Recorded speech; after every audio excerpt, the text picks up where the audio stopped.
Hello मेरे प्यारे बच्चों, आई पॉसिबल बहुत ही अच्छी हुई। तो आइए आज के इसमें डिस्कस करें नए टॉपिक के बारे में। नया टॉपिक आपका क्या है? जैसा कि आपको पता है, ठोस अवस्था जो चैप्टर चल रहा, जो अध्याय चल रहा है आपका, उसमें से हमने संकुलन क्षमता या संकुलन दक्षता को डिस्कस कर लिया था। अब आज का जो सेशन होगा, आज का सेशन यूं समझ जाओ कि पूरा चैप्टर समाप्त हो जाएगा। क्या होगा? आज का पहला लेक्चर होगा क्या? एकक कोष्टिका की क्या है कुछ बीमा संबंधित गणनाएं। यानी बीमा संबंधित गणनाओं में क्या आएगा आपका? सबसे पहले आएगा एकक कोष्टिका का घनत्व का परिकलन। और घनत्व के परिकलन करने के बाद हम देखेंगे कि सर उसमें रिक्तिकाएं कौन कौन सी बनती हैं, और रिक्तिका के बाद हम देखेंगे उसमें ठोसों में कौन कौन से दोष आते हैं। जी सर, उसके बाद एनसीईआरटी न्यूमेरिकल को भी सॉल्व करेंगे। तो सबसे पहले सब लोग को नमस्कार, सबको हेलो हाय, सब लोग को ढेर सारा प्यार, और सब लोग को भाई क्या good evening good evening good evening. देर मत करना, कॉपी पेन लेकर के आना, खाली हाथ मत आना, जान लेना। जी सर, खाली हाथ नहीं आना है। चलिए देखते हैं, एक सवाल का जवाब दे देना। क्या सब कुछ क्लियर है? क्या सब कुछ क्लियर है? अगर सब कुछ क्लियर है तो सवाल का जवाब दो। क्या होगा सबसे पहला टॉपिक आपका? पहला टॉपिक आपका क्या है? यही है कि जो संकुलन क्षमता आपने चर्चा किया, संकुलन क्षमता के बाद आप चर्चा करेंगे क्या सर? यानी एकक कोष्टिका की बीमा संबंधी गणनाएं। और बीमा संबंधी गणनाओं में आपका पहला हेडिंग आएगा एकक कोष्टिका की घनत्व का परिकलन। क्या? एकक कोष्टिका की घनत्व का परिकलन। आप हेडिंग डालेंगे सर एक सुनहरे अक्षरों में, एकक कोष्टिका, एकक कोष्टिका। जी हाँ, क्या सर? एकक कोष्टिका के घनत्व का परिकलन। क्या सर? घनत्व का परिकलन एकदम इंपॉर्टेंट टॉपिक है। इस पर तो न्यूमेरिकल 100% श्योर है कि बनते हैं भाई। अभी मैं आपको दिखा भी दूंगा एक न्यूमेरिकल, ऐसी बात नहीं है। एकक कोष्टिका की घनत्व का परिकलन यानी एकक कोष्टिका का जो घनत्व होता है उसको हम कैसे कैलकुलेट करेंगे, कैसे हम डिफाइन करेंगे, क्या हमारा फार्मूला होगा कि हम एकक कोष्टिका की घनत्व का परिकलन कर सकते हैं या एकक कोष्टिका का घनत्व निकाल सकते हैं। तो जाहिर सी बात है कि सर कैसे निकालेंगे? तो सुनो ध्यान से सुनना। सबसे आसान तरीका क्या होता है घनत्व निकालने का? कि आपको द्रव्यमान पता हो, आपको आयतन पता हो। जिस चीज का घनत्व निकालना हो उसका द्रव्यमान पता हो, उसका आयतन पता हो। क्योंकि घनत्व का फार्मूला जो हमारा होता है वो भाई आपका होता है घनत्व बराबर, बेसिक चीज आप पढ़े हैं, द्रव्यमान बटे आयतन। क्या सर? द्रव्यमान बटे आयतन पढ़े हैं ना? ये होता है आपका घनत्व, सीधा सीधा यही होता है। हाँ सर, जब ये होता है तो इसी के मेथड से, इसी के सहारे से हम क्या करेंगे? घनत्व को निकालेंगे। जी सर, किसके? एकक कोष्टिका के। अब बात आती है सर कैसे निकालेंगे। चलिए देखते हैं। सबसे पहला आपका टॉपिक होगा कि सर अगर ऐसे मुझे यही फार्मूला बनाना है तो मान लो मुझे एकक कोष्टिका का घनत्व निकालना है अगर, तो हम क्या करेंगे? क्या? एकक कोष्टिका की घनत्व है ना, एकक, ध्यान से सुनना है, एकक कोष्टिका का, कोष्टिका का घनत्व आप ऐसे आराम से लिखो फार्मूला इसका। एकक कोष्टिका का घनत्व बराबर एकक कोष्टिका का कुल द्रव्यमान। जी सर, क्या? एकक कोष्टिका का कुल द्रव्यमान, एकक कोष्टिका का कुल द्रव्यमान। क्या सर? कुल द्रव्यमान और होल बाई क्या हो जाएगा सर? एकक कोष्टिका का आयतन। क्या? एकक कोष्टिका का आयतन। ध्यान से सुनना, एकक कोष्टिका का, एकदम आसान भाषा में बताएंगे आपको, पूरी तरह से आज समझ में आएगा। कोष्टिका का आयतन, ठीक। अगर आपको इतनी चीजें समझ में आ गई, यानी कि ये छोटा सा आपका क्या होगा? फार्मूला होगा। अब ये छोटा सा फार्मूला अगर आपको आ जाता है पूरी तरह से, अगर आपको आ गया तो समझ जाओ कि घनत्व का परिकलन आपने कर लिया।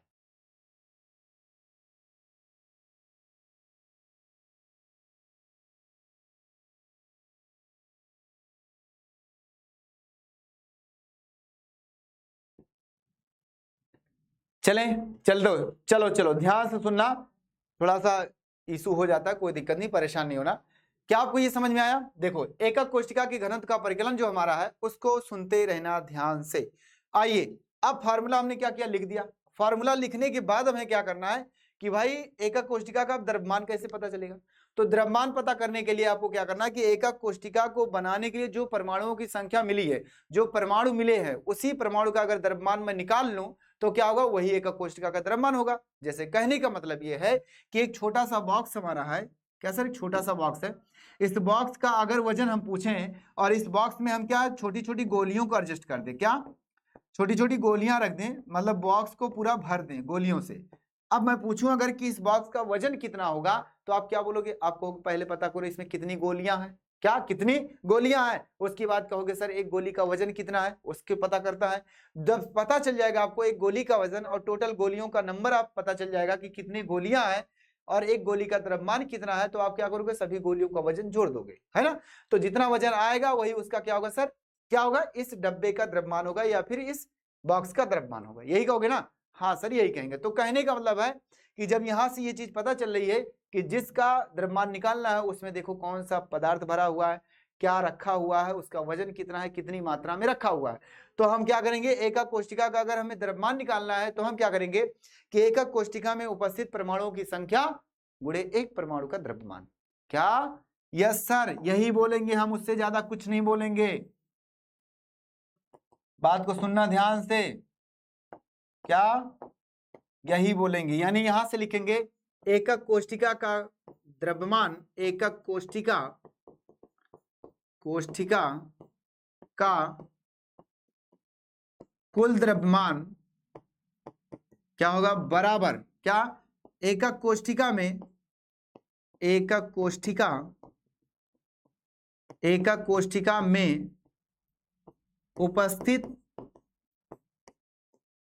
उपस्थित परमाणुओं की संख्या, उपस्थित परमाणुओं की संख्या जिसे Z से प्रदर्शित किया जाता है, गुणे क्या आ जाएगा, क्या आ जाएगा, एक परमाणु का द्रव्यमान। क्या, एक परमाणु का द्रव्यमान, एक परमाणु का द्रव्यमान। जैसे कहने का मतलब यह है कि अगर आपसे कहा जाए कि भाई मैं एक बॉक्स में, सपोज दैट ये हमारे पास एक गिलास रखा हुआ है, इस गिलास का वजन अगर पता करना है, मतलब इसमें ढेर सारी बॉल को रख दिया जाए, गोली को रख दिया जाए, और इसमें मैं कह दूं कि 10 गोलियां हैं और उस 10 गोली में से एक गोली का जो द्रव्यमान है वो क्या है, 10 ग्राम है। तो भाई टोटल वजन कितना हो जाएगा, तो आप क्या बोलोगे, क्या 10 गुणे 10 यानी 10 कहोगे 100 ग्राम। क्या कहोगे, 100 ग्राम। यानी आपने गुणा किया सीधा सीधा किसकी, गोलियों की संख्या में एक गोली के द्रव्यमान से, तो आपका टोटल द्रव्यमान पता चल गया। हाँ सर उसी प्रकार से ये भी है, क्या उसी प्रकार से ये भी है। तो आओ आगे चलते हैं, थोड़ा सा आगे बढ़ते हैं अपने कदमों को धीरे धीरे। अब देखो ये पता चल गया कि एक परमाणु का द्रव्यमान ये हो गया, यानी कि कुल द्रव्यमान जो आपका होगा वो क्या हो जाएगा भैया, overall total Z into small m। ठीक, ये हो गया। अब स्मॉल m की वैल्यू हमें नहीं पता, मान लो क्वेश्चन में आपको स्मॉल m का मान ना दे दिया हो, क्या ना दिया हो, तब क्या करेंगे, आपको एक चीज बताया गया होगा, कक्षा 11 में ही पढ़ा होगा कि किसी भी परमाणु का द्रव्यमान जो आपका होता है वो उसकी मोलर द्रव्यमान और एवोगाद्रो संख्या के अनुपात के बराबर आता है। जी सर, तो क्या बोलेंगे हम, यहां से लिखेंगे एक परमाणु का द्रव्यमान, क्या, एक परमाणु का द्रव्यमान, परमाणु का द्रव्यमान, ध्यान से सुना, एक परमाणु का द्रव्यमान स्मॉल m बराबर क्या, स्मॉल m बराबर क्या हो जाएगा, मोलर द्रव्यमान, मोलर द्रव्यमान और होल बाई अवोगाद्रो संख्या। क्या, अवोगाद्रो संख्या। ठीक, अब इसको सांकेतिक भाषा में अगर कहा जाए तो क्या कहोगे, स्मॉल m बराबर capital M upon n a। ये हो गया, इसको भी रख लो, खत्म।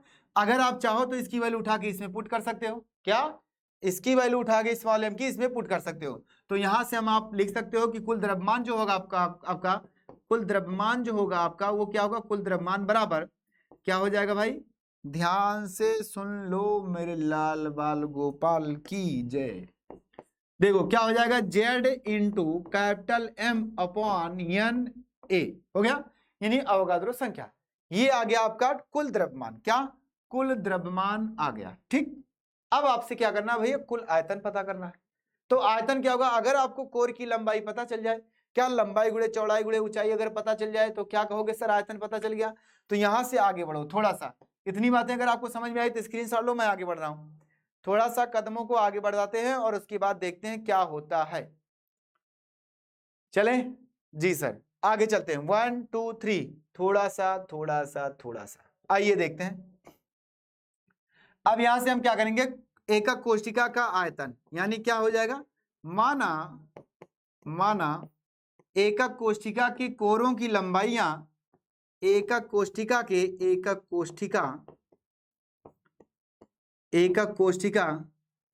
के कोर की लंबाई कोर की लंबाई, क्या सर, लंबाई इजिकल टू ए है, क्या है, ए है, तब कोष्ठिका का आयतन क्या होगा, कोष्ठिका का आयतन यानी v बराबर क्या हो जाएगा, a क्यूब, यही तो होगा भाई। जब कोर की लंबाई a है यानी लंबाई गुणे चौड़ाई गुणे ऊंचाई सब a है, तो a गुणे a यानी a क्यूब आ जाएगा। तो आयतन क्या होगा सर, a क्यूब आ गया। अब यहां से जब इतनी बातें आपको पता चल गई तो आप क्या करेंगे, थोड़ा सा कदम को आगे बढ़ाओ। देखो क्या बोलेंगे, आयतन भी पता चल गया, द्रव्यमान भी पता चल गया, तब पुनः घनत्व बराबर क्या, पुनः घनत्व बराबर क्या हो जाएगा, अतः घनत्व है ना, घनत्व D बराबर क्या हो जाएगा, Z into capital M upon N A, और होल बाई क्या सर, होल बाई बड़का वाला बटे जो था ना ए का कोष्ठिका का आयतन यानी V हो गया। अब आप चाहो तो इसको D बराबर Z का गुणा ऊपर M के साथ होगा, क्या सर, Z का गुणा ऊपर M के साथ होगा, Z into capital M whole by, यानी क्या होगा, नीचे आएगा, और v की वैल्यू क्या हो जाएगी, a क्यूब हो जाएगी इंटू एन ए यानी अवोगाद्रो संख्या, और इसका मान हो गया इतना, और जल्दी से कर दो इसको बंद, तो आ गया सर क्या, एक छोटा सा आंसर, खत्म। आए बार, यानी कि घनत्व का परिकलन ऐसे होगा। अब इसको क्या करते हैं, थोड़ा सा छोटा कर दो अगर चाहो तो, दिख रहा ना, आगे करते हैं थोड़ा सा, ले भाई आगे हो जाए थोड़ा सा, तू दिख रहा ना, लो, यानी अब यहां से एक सीधा सीधा फार्मूला दिखा हमारा घनत्व का परिकलन। अगर हमें घनत्व का परिकलन करना है तो जेड जो आपका होगा वो परमाणुओं की संख्या पता होनी चाहिए, और जो परमाणु आपका होगा, जो तत्व होगा उसका अणुभार पता होना चाहिए, जो एम है कैपिटल एम, ए क्या है, कोर की लंबाई है आपका, और आपके पास Na क्या है, अवोगाद्रो संख्या है, जहां Na का मान आपका हो जाएगा क्या सर, Na बराबर हो जाएगा 6.023 गुणे 10 की पावर 23, ये आपका हो जाएगा Na की वैल्यू। ठीक, चलें आगे। अब इतनी बातें ये तो हो गई सीधी सीधी, अब इस पर लगाते हैं एक न्यूमेरिकल, क्या, एक आसान सा न्यूमेरिकल लगाते हैं और देखते हैं क्या होता है। चलिए हम आपकी प्रश्नावली ही ओपन करते हैं और उसमें से खोजते हैं कि हमारे पास न्यूमेरिकल है कि नहीं है। चलिए, घनत्व का परिकलन, घनत्व का परिकलन, घनत्व का परिकलन, ओ मेरे लाल वाल गोपाल, चलो आ जाओ देखते हैं क्या होता है। सर आ गया, यहां से एक सवाल आ गया, सीधा सीधा, बहुत अच्छा सा सवाल है। हाँ ठीक, लगाए, चले स्क्रीनशॉट पहले ले लो, हो गया।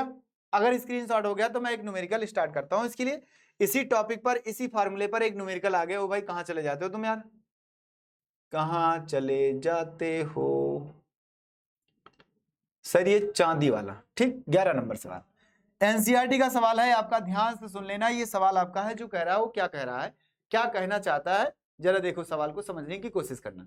क्या लिखा है, चांदी, क्या, चांदी का क्रिस्टलीकरण FCC जालक में होता है। ठीक, बता दिया है कि चांदी जो हमारा है उसका क्रिस्टलीकरण यानी जब वो क्रिस्टल बनाता है, जब वो ठोस होता है, तो भैया किस में होता है, FCC में होता है। यदि इसकी कोष्टिका के कोरों की लंबाई भैया कितनी है, 4 गुणे 10 की पावर -8, मतलब 4.07 गुणे 10 की पावर -8 सेंटीमीटर, तथा घनत्व इतना है। ठीक, उसके बाद कह रहा हो तो चांदी का परमाणुविक द्रव्यमान ज्ञात कीजिए। मतलब आपसे पूछा है चांदी का परमाणुविक द्रव्यमान पूछा है, यानी घनत्व दिया है, कोर की लंबाई दिया है, और क्रिस्टल किस प्रकार का बनना उसका नाम दे दिया है। तो आपसे पूछा उसका परमाणु द्रव्यमान यानी कि मोलर द्रव्यमान अर्थात अणुभार पूछा है, यानी घनत्व के फार्मूले से लगाएंगे हम। देखो अब आपको पता कैसे करना है, सबसे पहले लिखोगे क्या सर, गिवन दैट, क्या क्या दिया है, सबसे पहले ये लिखोगे आप प्यार से, उसके बाद बताते हैं क्या करना है। क्या दिया है भाई, दिया है चांदी क्रिस्टलीकृत होता है किसमें, आकार कौन सा बनाता है, FCC आकार बनाता है। क्या, FCC आकार बनाता है, और जब FCC आकार बनाता है तो जेड आपका क्या होता है, यानी जेड क्या होता है, उसमें परमाणुओं की संख्या क्या हो जाएगी, जेड बराबर 4 हो जाएगी। क्या, जेड बराबर 4 होगी, ये आपको पता है, पहले से बताया गया है। यहाँ FCC जो आपका फलक केंद्रित एकक कोष्ठिका, और उसमें आपके टोटल परमाणुओं की संख्या कितनी होती है सर, 4 होती है, बिल्कुल सही है। तो 4 होती है, तो आगे चलते हैं। देखो उसके बाद क्या है सर, कोर की लंबाई, क्या, कोर की लंबाई। अब कोर की लंबाई अगर आपको पता चल गया क्या सर, ए बराबर क्या, ए बराबर वो कितना हो जाएगा आपका भाई 4.07 गुणे 10 की पावर -8 सेंटीमीटर हो गया। भाई घनत्व बराबर आपका दे दिया है, घनत्व डी बराबर क्या दे दिया है 10.5 ग्राम पर सेंटीमीटर क्यूब हो गया, ये आपको पता चल गया। अब भाई आपसे पूछा डायरेक्ट कैपिटल एम बराबर साइन ऑफ क्वेश्चन मार्क। अगर आपसे इस तरह से कहा है तो आप थोड़ा सोचो कि भाई जेड का मान दिया है, ए का मान दिया है, डी का मान दिया है, एम पूछा है, तो आपका इसमें कौन सा संबंध बनेगा। और सीधा सीधा अगर दिख गया है डी तो दिमाग तुरंत लगा लेना कि घनत्व का फार्मूला लगेगा। तो घनत्व का फार्मूला लगाओ और घनत्व का फार्मूला लगाते ही यहां से लिखो डी बराबर Z into capital M upon N A into A cube. आप पहले घनत्व का, अगर आपसे ये ना पता चले तो कोई बात नहीं, इसको छोड़ दो, इसको क्या करो छोड़ दो। अगर आप चाहो तो इसको अभी ना लिखो, देखो मैं बताता हूं आपसे, अगर आप चाहो तो इसको ना लिखो, लेकिन इसको ऐसे लिख दो, बस इतना लिखो कि आकार बनाता है, ठीक, जो जो दिया वो लिख गया। अब आप फार्मूला जब लगाओगे तो इसमें जेड दिखेगा, एम दिखेगा, एन ए दिखेगा, ए क्यूब दिखेगा, ठीक। एम का निकालना है मान, डी का पता है, ए का पता है, एन ए नहीं पता है। तो एन ए क्या है, एवोगाद्रो संख्या जिसका मान 6.023 गुणे 10 की पावर 23 होता है, ये आपको कंफर्म है, ठीक। अगर आपको इतनी बातें पता है तो आगे क्या करें सर, जेड बच रहा है। अब जेड क्या होता है, जेड आपका क्या है, परमाणुओं की संख्या है। तो परमाणुओं की संख्या कैसे पता चलेगा, जिसका नाम दिया होगा कोष्टिका का उसी के हिसाब से पता चलेगा, यानी जिस तरह का आकार बना रहा है उसी हिसाब से आपको क्या है कोष्टिका की परमाणुओं की संख्या पता चल जाएगी। तो भाई यहाँ नाम क्या बना रहा है सर, एफसीसी बना रहा है, इसका मतलब एफसीसी में परमाणुओं की संख्या कितनी होती है, कितनी होती है, इधर आओ। एफसीसी में परमाणुओं की संख्या कितनी होती है। बात यह आती है कि सर एफसीसी क्या है, भाई एफसीसी क्या, फलक केंद्रित एकक कोष्टिका, और फलक केंद्रित एकक कोष्टिका में परमाणु की संख्या टोटल होती है सर 4, और तुरंत लिखना तब यहां से जेड बराबर क्या सर 4 हो गया, और तुरंत सब कुछ पता चल गया सर। एक काम करो, चाहो तो एम को अकेले बचा लो, इसका गुणा इधर कर दो, डी इंटू एन ए और इंटू ए क्यूब, और ये जेड क्या हो जाएगा सर, भाग हो जाएगा, बचेगा केवल क्या, कैपिटल एम। अच्छा आपके दिमाग में आ रहा सर एन ए का मान नहीं दिया क्वेश्चन में, कोई दिक्कत नहीं, आपको याद होना चाहिए थोड़ा सा, 0.23 क्या सर, 0.23 गुणे 10 के पावर 23, ये आपको याद होने चाहिए। अगर इतना याद है आपको तो ठीक है, नहीं याद है तो कोई बात नहीं, है ना। अब आपको सब कुछ पता है तो भाई मान रखो, चलो मान रखो एम बराबर, डी का मान कितना 10.5 है ना ग्राम पर सेंटीमीटर क्यूब, मात्रक के साथ लिखना, गुणे एन का मान क्या हो जाएगा 6.023 गुणे 10 की पावर 23, ये भी हो गया। फिर इंटू ए का मान क्या हो जाएगा सर, ए का मान दिया है आपको भैया, कितना दिया है 4.07 गुणे 10 की पावर -8 सेंटीमीटर का होल क्यूब हो गया। आराम से रखना, मात्रक के साथ रखना, और उसके बाद जो जो लिखा वैसे वैसे करते चले जाना। जब इतना हो गया आपका तो आगे क्या करेंगे सर, जाएगा ऊपर, नहीं जाएगा, ये ऐसे रहने दो इसको यहीं जहां है तहां। तो होल बाई क्या हो जाएगा सर, होल बाई हो जाएगा 4। बस आपको इसी को सॉल्व करना है, जितना आएगा वो आपका हो जाएगा क्या सर, आंसर।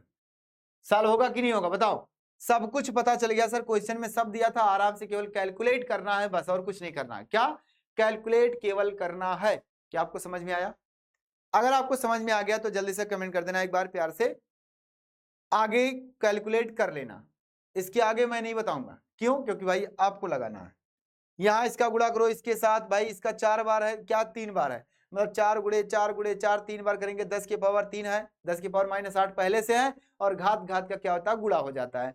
तो भाई 8 तरीके 24 हो जाएगा माइनस, यहां से क्या सर, सब सॉल्व करोगे जो आएगा आंसर खट से आएगा, 107 दशमलव कुछ आएगा, और अप्रोक्सीमेट 108 लिखा जाता है।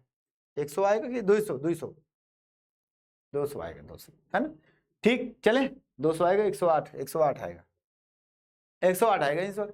चलो आ गया समझ में, ठीक। अगर आपको आ गया समझ में तो ठीक है, मैं आगे चलता हूं। अगला टॉपिक आपका क्या होगा सर, जो संकुलन में रिक्तियां उत्पन्न होती है उस रिक्तियों के बारे में बात करेंगे। क्या सर, रिक्तियां जो उत्पन्न होती है आपके पास, जो जो रिक्तियां होती है कौन सी, यूं कह सकते हो कि चतुष्फलकीय और अष्टफलकीय रिक्तियां, 2 प्रकार की रिक्तियां होती है। आइए देखते हैं क्या होता है सर, समझ में आ गया, चलें।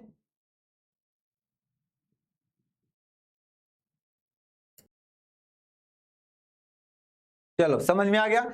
तो आगे चलते हैं, देखते हैं क्या होता है सर। अगला टॉपिक आपका क्या होगा, वही जो मैंने कहा अभी कि भाई मेरे पास जो है, चलो यहीं आ जाते हैं, फिर से इसी पे आते हैं और यहीं एक स्लाइड जोड़ देते हैं। ठीक, क्या हो गया, चलिए आगे देखते हैं क्या होगा कि आपकी बार क्या पढ़ना है भाई, रिक्तियां, यानी कि एकक कोष्ठिका में क्या उत्पन्न रिक्तियां।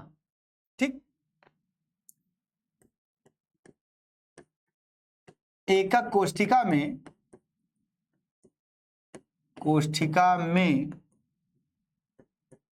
उत्पन्न रिक्तियां, क्या सर, उत्पन्न रिक्तियां, यानी एकक कोष्ठिका में उत्पन्न रिक्तियां। कितने प्रकार की रिक्तियां उत्पन्न होती हैं भाई? मुख्यतः दो प्रकार की रिक्तियां उत्पन्न होती है, केवल दो प्रकार की, ज्यादा कुछ नहीं करना है आपको। और ये रिक्तियां कहाँ उत्पन्न होती है भाई? आपके एफसीसी में और सीसीपी में, एचसीपी में क्या होता है, ये रिक्तियां उत्पन्न होती हैं। तो यहां से बात आती सर, पहला क्या होता है सर, चतुष्फलकीय रिक्तियां। क्या? चतुष्फलकीय रिक्तिका, क्या सर, चतुष्फलकीय रिक्तिका। और दूसरा आपका क्या होता है, अष्टफलकीय रिक्तिका। क्या? अष्टफलकीय रिक्तिका, ध्यान से सुनना, अष्टफलकीय रिक्तिका यानी जिसे कहा जाता है टेट्राहेड्रल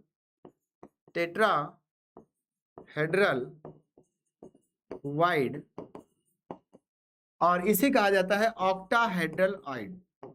ऑक्टाहेड्रल वाइड। ठीक, यहां से अब बात करते हैं सर, ऑक्टाहेड्रल और टेट्राहेड्रल क्या होता है, कब बनता है, ये इसके बारे में बात करते हैं। थोड़ा सा इसको ऊपर करते हैं, आइए हम दिखाते हैं आपको चतुष्फलकीय रिक्तिका कब बनती है और अष्टफलकीय रिक्तिका कब बनती है। सुनो ध्यान से, जब भी आपका क्यूबिक का निर्माण होता है तो उसमें जब परमाणुओं के परत या कह सकते हो परमाणुओं की व्यवस्था कुछ इस तरह से की जाती है कि कहीं कहीं चतुष्फलकीय बनता है और कहीं कहीं अष्टफलकीय बनता है। यानी रिक्तिका, परमाणुओं के बीच में खाली स्थान, कहने का मतलब यह है कि जैसे मान लो मेरे पास ये परमाणु मैंने एडजस्ट किया है ना, ये परमाणु मैं एडजस्ट कर रहा हूं, ये एडजस्ट कर रहा हूं, तो भाई बीच बीच में खाली जगह दिख रहा है कि नहीं दिख रहा है? यहाँ खाली जगह दिख रहा है ना, दिख रहा है ना, यहाँ खाली जगह दिख रहा कि नहीं दिख रहा? दिख रहा, यहाँ भी दिख रहा। तो परमाणुओं को जब व्यवस्थित करते हैं तो उसमें कुछ ना कुछ खाली जगह रह जाता है, तो वही खाली जगह क्या कुछ आकार क्रिएट करता है, एक चतुष्फलकीय आकार बनाता है, एक अष्टफलकीय आकार बनाता है। अब बात आती है कि सर ये चतुष्फलकीय आकार कहाँ बनाएगा, कब बनाएगा, और अष्टफलकीय आकार कहाँ बनाएगा और कब बनाएगा। इसमें परमाणु की त्रिज्या या इसकी छोटे बाल की त्रिज्या का अनुपात कितना होता है उसके बारे में बात करते हैं, और उसके बाद देखते हैं क्या होता है। चलिए आइए देखते हैं सर, चले। हाँ सर, अगर इतनी बातें आपको समझ में आ गई तो मैं आप बताता हूं चतुष्फलकीय रिक्तिका कब बनती है।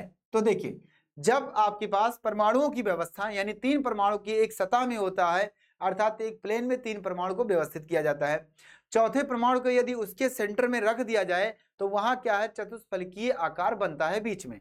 कहने का मतलब यह है कि जैसे मैं दिखाता हूं आपको एकदम हूबहू उसी का आकार, एक इसकी कॉपी, दो,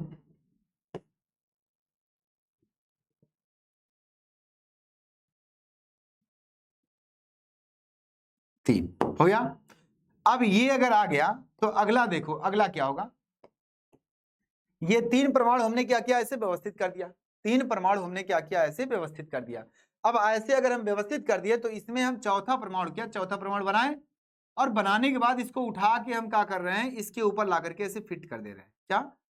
इसके ऊपर लाके ऐसे हम फिट कर देते हैं, हो गया। जब हम फिट कर दिए तो हमें क्या दिखा सर, इसके अंदर एक छोटा सा भाग दिखा। वो छोटा सा भाग क्या है सर, ये है, ये है, ये है। मतलब कहने का आप थोड़ा सा महसूस करना कि नीचे त्रिभुजाकार आकार होगा और ऊपर क्या होगा, ऐसे खिंचा हुआ होगा। क्या खिंचा हुआ होगा?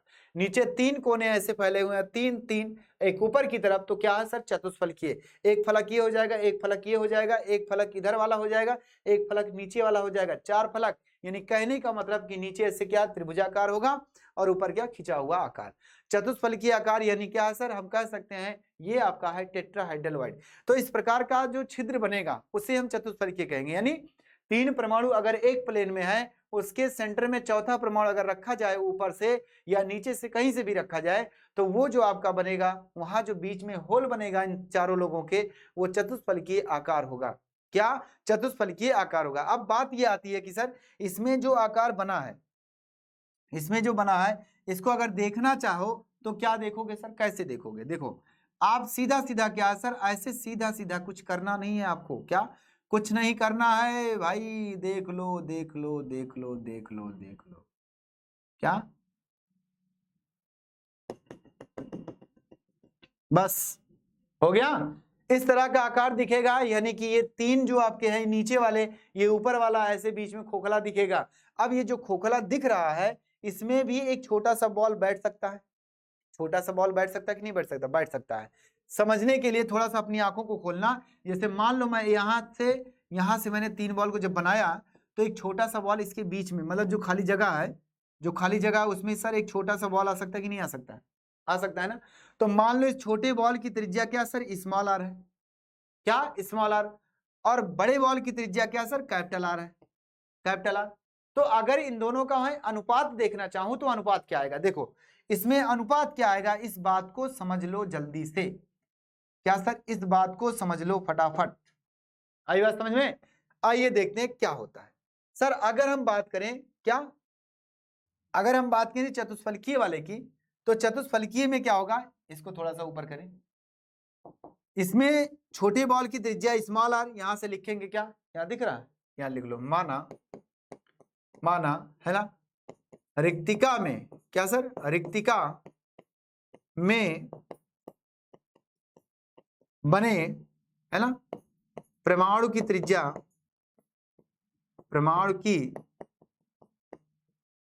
त्रिज्या या रिक्तिमा में बने गोले की त्रिज्या, ऐसे लिखो, बने गोले की त्रिज्या।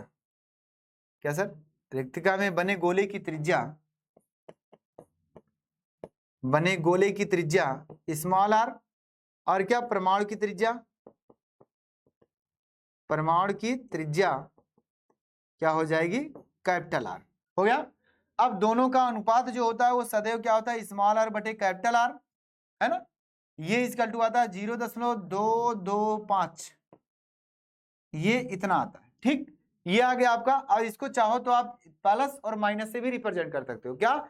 छोटे वाले त्रिज्या को स्मॉल आर माना जाता है, मतलब माइनस वाला आयन माना जाता है, और आपके पास ये जो प्लस आर होता है, मतलब या कैपिटल आर होता है, उसको प्लस आयन मानते हैं। तो इतनी बातें नोट करना, ये केवल आपको डायरेक्ट फार्मूला के लिए मिलेगा, डायरेक्ट आपको याद करना और कुछ नहीं करना है। अच्छा, इसकी बात आती है, जब इसकी बात आती है तो क्या होगा? देखो इधर वाला क्या होता है? अष्टफलकीय रिक्तिका कब बनता है? अष्टफलकीय रिक्तिका तब बनेगा जब आपका क्या, परमाणुओं की व्यवस्था कुछ इस तरह से होती है, कुछ इस कदर होती है। क्या सर? कुछ इस कदर होती है कि आपके परमाणु की त्रिज्या अलग अलग। इसमें परमाणुओं की व्यवस्था आप ऐसे 3 परमाणु को व्यवस्थित करोगे, इसमें भी क्या 3 परमाणु को व्यवस्थित करोगे, और उसी 3 परमाणु को पलट करके इसके ऊपर फिट कर दोगे। मतलब कहने का यह है कि आपने क्या किया, देखो ध्यान से सुनना। मान लो मैंने क्या किया, 3 परमाणु को व्यवस्थित किया, व्यवस्थित कर दिया, हो गया। और दूसरा मान लो यहां मैं फिर बना रहा हूं, मान लो यहां मैं बनाया,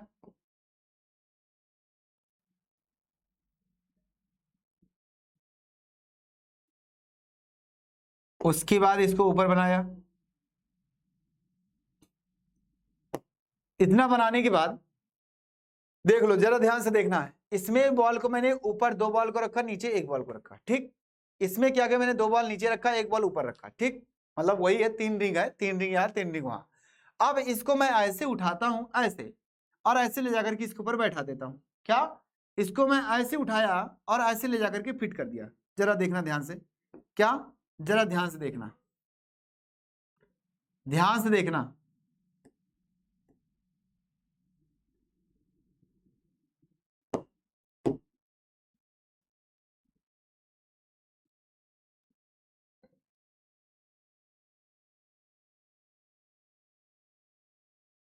बस दिखा? कुछ दिखा? क्या दिखा कि सर यहां जो हमारे पास 3 रिंग उधर है और उसी के विपरीत वाली सतह का जो 3 रिंग होगा वो इसके ऊपर होगा। यानी कहने का मतलब है कि 6 बॉल यहाँ मिल रहे हैं, 6 परमाणु मिल रहे हैं, और 6 परमाणु जब आपस में मिलते हैं तो उनके बीच में जो होल दिखता है वो अष्टफलकीय होता है। क्या? 8 फलक वाला दिखता है, 8 फलक वाला। बात को समझने की कोशिश करना, मैं आपको समझाने की कोशिश कर रहा हूं हर हाल में, जरा देखो ध्यान से। अब यहाँ जो बना है, यहाँ जो बना है ओवरऑल वो आकार ऐसे बना है भाई, 3 नीचे की तरफ से और 3 ऊपर की तरफ से। आपको ऐसे यहाँ चतुर्भुज दिख रहा है, क्या दिख रहा है? चतुर्भुज। लेकिन ये चतुर्भुज दिख तो रहा है, इसके ऊपर भी एक चतुर्भुज है। क्या? इसके ऊपर भी एक चतुर्भुज होगा। यानी कहने का मतलब ये है कि सर ये कैसा आकार बना दिया? ये बना ला आपका क्या? अष्टफलकीय। अब इसको अगर देखना है हमें, तो हमें समझने के लिए कैसे करेंगे हम? देखो जरा ध्यान से सुनना। क्या सर? जरा ध्यान से सुनना, इधर देखो, हो गया क्या सर? अब अगर मान लो मैं यहां करूं, नहीं यहां से नहीं,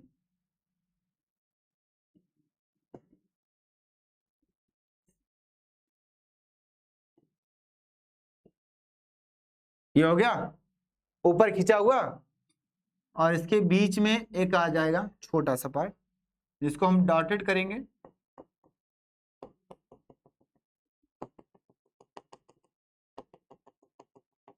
बस ये कहने का मतलब कैसा? देखो दिख रहा कि नहीं दिख रहा?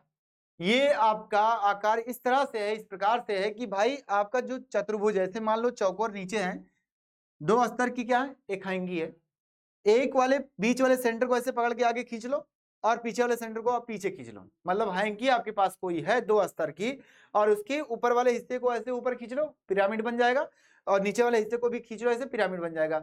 मतलब कहने का कि बीच में 4 पॉइंट ऐसे दिखेंगे, और आगे की तरफ एक खींचा हुआ है, पीछे की तरफ एक खींचा हुआ है। जी सर, तो ये क्या है सर? 8 फलक दिखेगा टोटल। क्या सर? 8 फलक दिखेगा पूरी तरह से। तो कहने का मतलब क्या है सर? देखिए जरा ध्यान से, ध्यान से देखना क्या क्या है सर। कुछ नहीं है, परेशान नहीं होना है, एकदम सही है। आपको दिखा या नहीं दिखा? अब यहां से अगर मैं बात करूं कि सर इसकी त्रिज्या की बात क्या होगी, तो त्रिज्या देखिए क्या होगा। इसमें क्या होगा? इसमें भी छोटे परमाणु की त्रिज्या क्या होगी? Small are.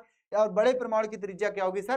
Capital R. मतलब जो रिक्तिका बन रहा है, उस रिक्तिका में एक छोटा सा बॉल आ सकता है सर, उस परमाणु की, उस गोले की त्रिज्या क्या होगी सर? स्मॉल आर होगी, और इसमें बड़े वाले की कैपिटल आर।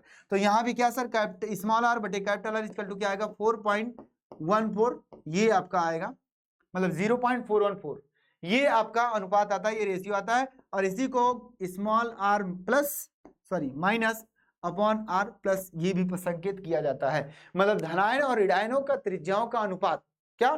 धनायन और ऋणायनों की त्रिज्याओं का अनुपात ये होता है। ये आपको पेपर में अगर आता है तो डायरेक्ट फार्मूला बेस आता है बस। और एक चीज और, सबसे ज्यादा सवाल बनता क्या है इसमें? आपको छिद्र की संख्या पूछता है, रिक्तिका की संख्या पूछता है कि भाई ये रिक्तिका कितनी होगी।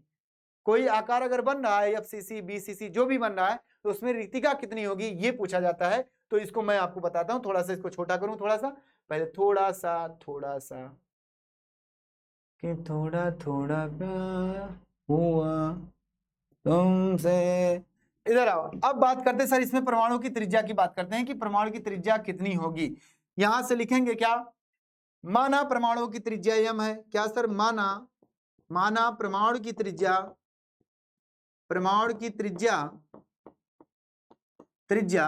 कैपिटल एन हो गया भाई, कैपिटल एन हो गया।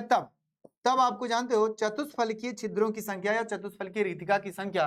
क्या? चतुष्फलकीय रिक्तिका की संख्या, चतुष्फलकीय रिक्तिका की संख्या जो होगी वो परमाणु की संख्या की दुगनी होगी। इस बात को नोट कर लेना, इस पर भी सवाल पूछे जाते हैं। आपको त्रिज्या वाला सवाल नहीं पूछा जाएगा, लेकिन इस पर सवाल सबसे ज्यादा पूछा जाता है। उसके बाद इसमें बात करेंगे ये क्या लिख दिया मैं? अष्टफलकीय। बात को सुनो ध्यान से, अष्टफलकीय है ना रिक्तिका की त्रिज्या। क्या? अष्टफलकीय रिक्तिका की संख्या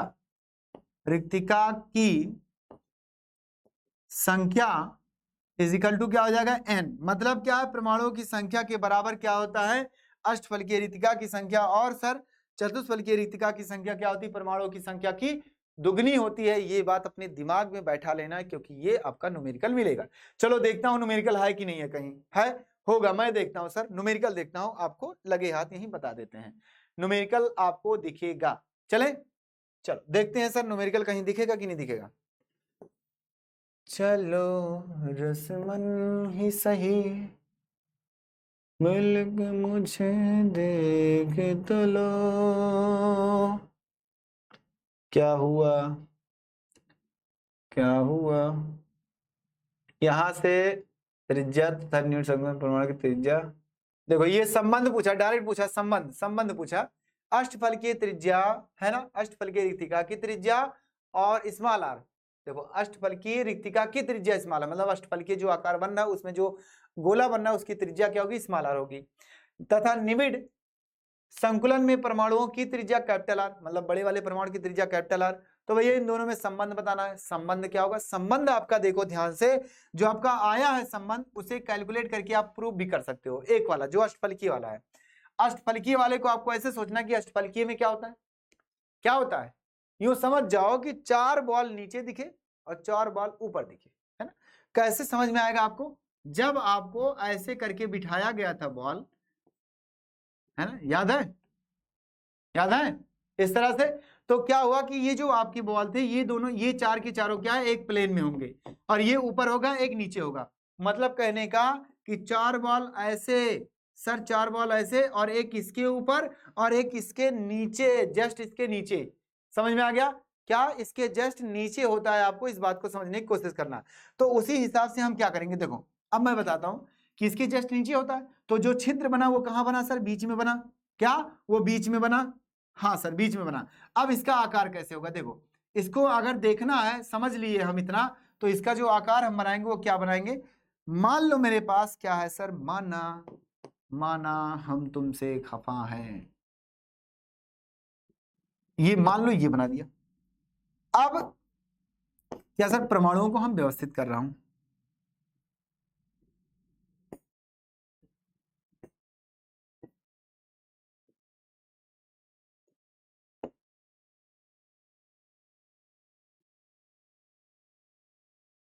मान लो मैं व्यवस्थित कर रहा हूं,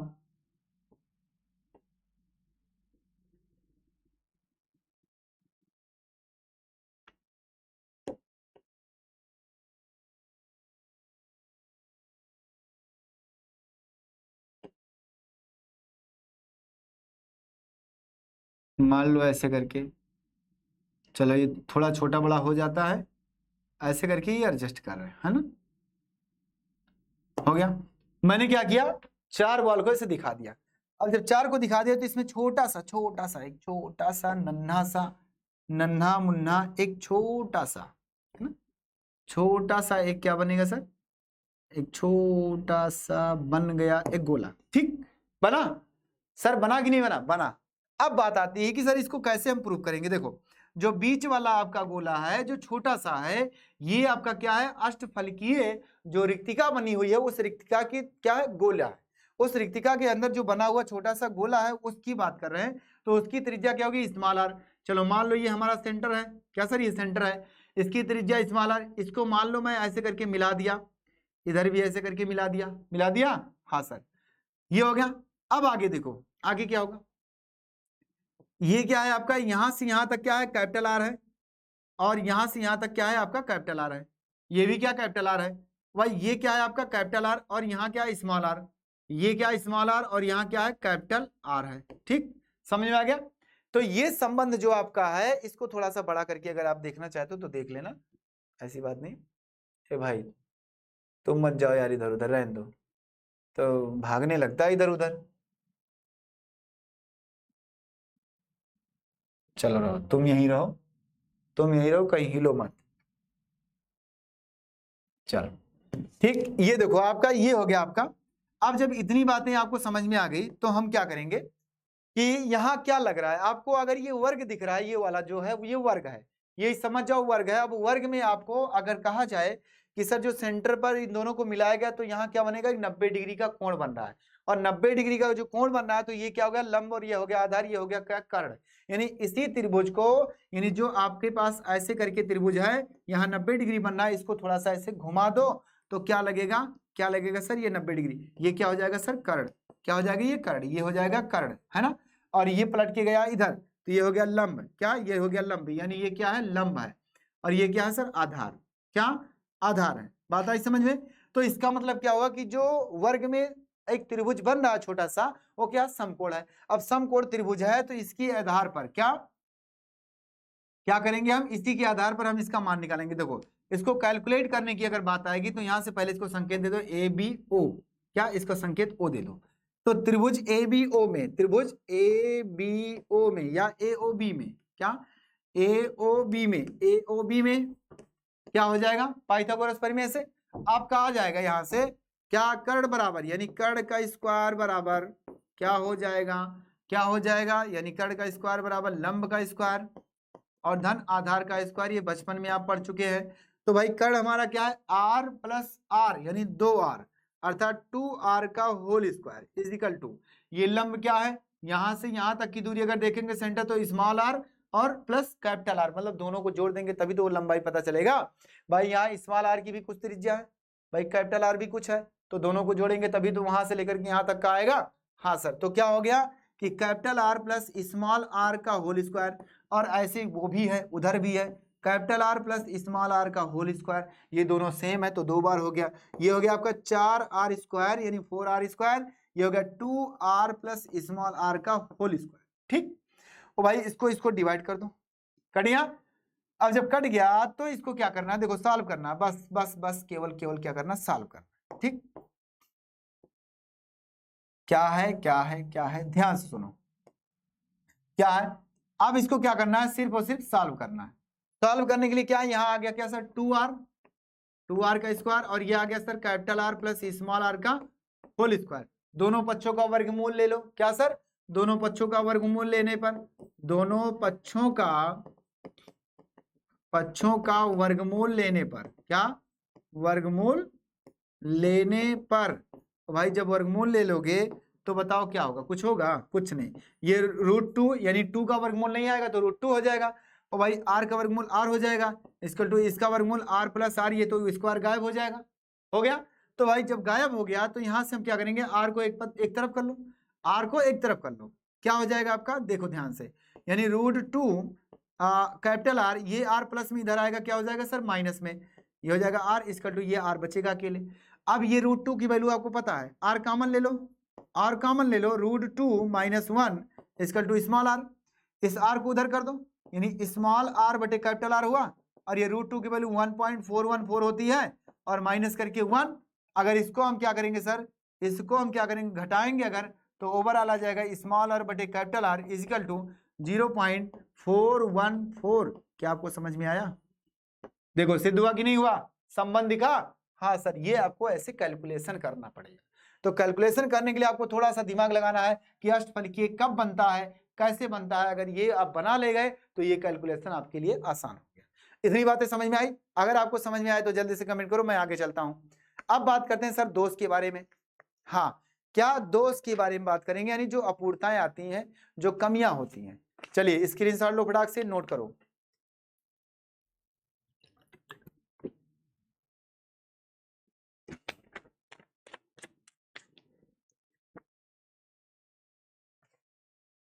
हो गया, चले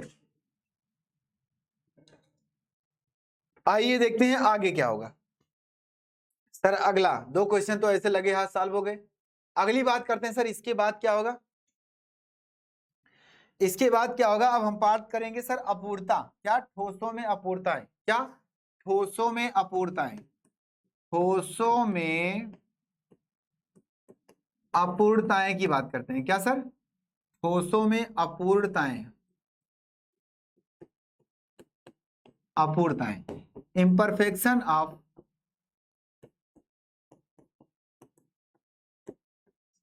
imperfection in solid, in solid. आइए देखते हैं ठोसों में अपूर्णताएं क्या क्या होती है। भाई कमियां तो हर जगह है ना, हमारे अंदर भी है, आपके अंदर भी है? सबके अंदर है तो भाई अच्छाइयां हैं तो कहीं ना कहीं बुराइयां भी होंगी, कुछ ना कुछ, चाहे जैसे हो, किसी भी रूप में हो, लेकिन होंगी। तो ऐसे हमारे पास ठोस है कोई, तो उसमें भी क्या कमी होती है, वही बात है, कमियों को पढ़ना है। अब बात आती है कि सर ठोस में अपूर्णता होती क्या है, भाई कमी होती है, सीधी सीधी बात है। लेकिन सर इसका साइंटिफिक, इसका जो डिफिनीशन होता है वो क्या होता है, सुनो ध्यान से। क्या होता है कि किसी भी क्रिस्टल के अवयवी कणों की क्या आदर्श व्यवस्था में अगर अनियमितता पाई जाती है, क्या अनियमितता पाई जाती है, यानी कि उनकी व्यवस्था में गड़बड़ी पाई जाती है, उनकी व्यवस्था में परिवर्तन पाया जाता है, अगर वास्तविक व्यवस्था से अगर परिवर्तन कुछ कुछ पाया जाता है, तो समझ जाना कि वो कमी है। कहने का मतलब है कि जैसे इस समय मैं परफेक्ट दिख रहा हूं, अभी मतलब हूं नहीं लेकिन दिख रहा हूं, जैसे मान लो ईश्वर ने हमें हाथ पैर दोनों दिया, खुदा ने दिया मुझे हाथ दिया, पैर दिया, दो आंख दिए हैं, जुबान दिए बोलने की, नाक भी दिए, कान भी दिए सुनने के लिए, है ना, सब कुछ दिख रहा है, दिमाग भी छोटा सा दिए हैं बक बक बक बक करने के लिए, ठीक, सब कुछ दिए हैं, मैं उस पर खुश हूं।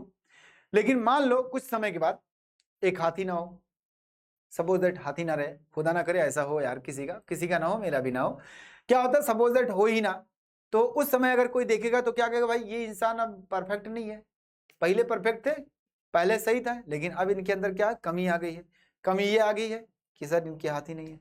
और दूसरी बात है कमी, और मैं अभी आपको पढ़ा रहा हूं, अच्छे से समझा रहा हूं, कुछ दिन बाद क्या करूंगा, आपसे बात ही नहीं करना शुरू करेंगे, क्या मान लो कमेंट ही ना पढ़े, गुस्सा करें आपसे, बोले, तभी आप बोलोगे क्या सर ये बदल गए हैं, क्या बदल गए, इनके अंदर परिवर्तन आ गया है, पहले ऐसे नहीं थे अब ऐसे हो गए हैं, क्या अब बातें नहीं कर रहे हैं, अब कमेंट नहीं पढ़ रहे हैं सर, गुस्सा कर रहे हैं, कुछ पूछो तो बता नहीं रहे हैं, इसके इनके अंदर कमी आ गई है ना। तो यही सारी चीजें क्या होती है, कमियां होती है। तो ऐसे हमारे पास ठोस जो होता है उसकी वास्तविक व्यवस्था होती है पहले, जिसको पूर्ण रूप से हम कह सकते हैं आदर्श व्यवस्था, वो हमारा क्या होता है कमी वाला नहीं होता। अब अगर उसकी तुलना में कोई दूसरा ठोस में कोई कमी आ जाए, परमाणु की व्यवस्था इधर उधर हो जाए, परमाणु की व्यवस्था में कमी आ जाए, उनकी आदर्श व्यवस्था में कमी आ जाए, तो वो सभी कमियां क्या दोष हैं, बस। क्या क्या होगा, हो गया। तो यहां से लिखेंगे क्या सर,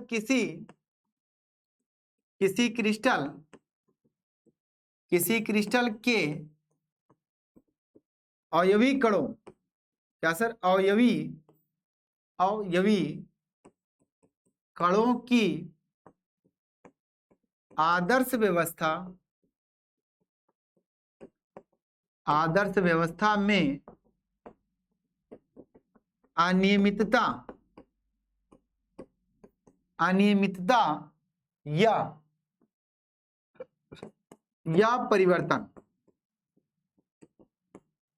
परिवर्तन क्या कमी या दोष कहलाता है, क्या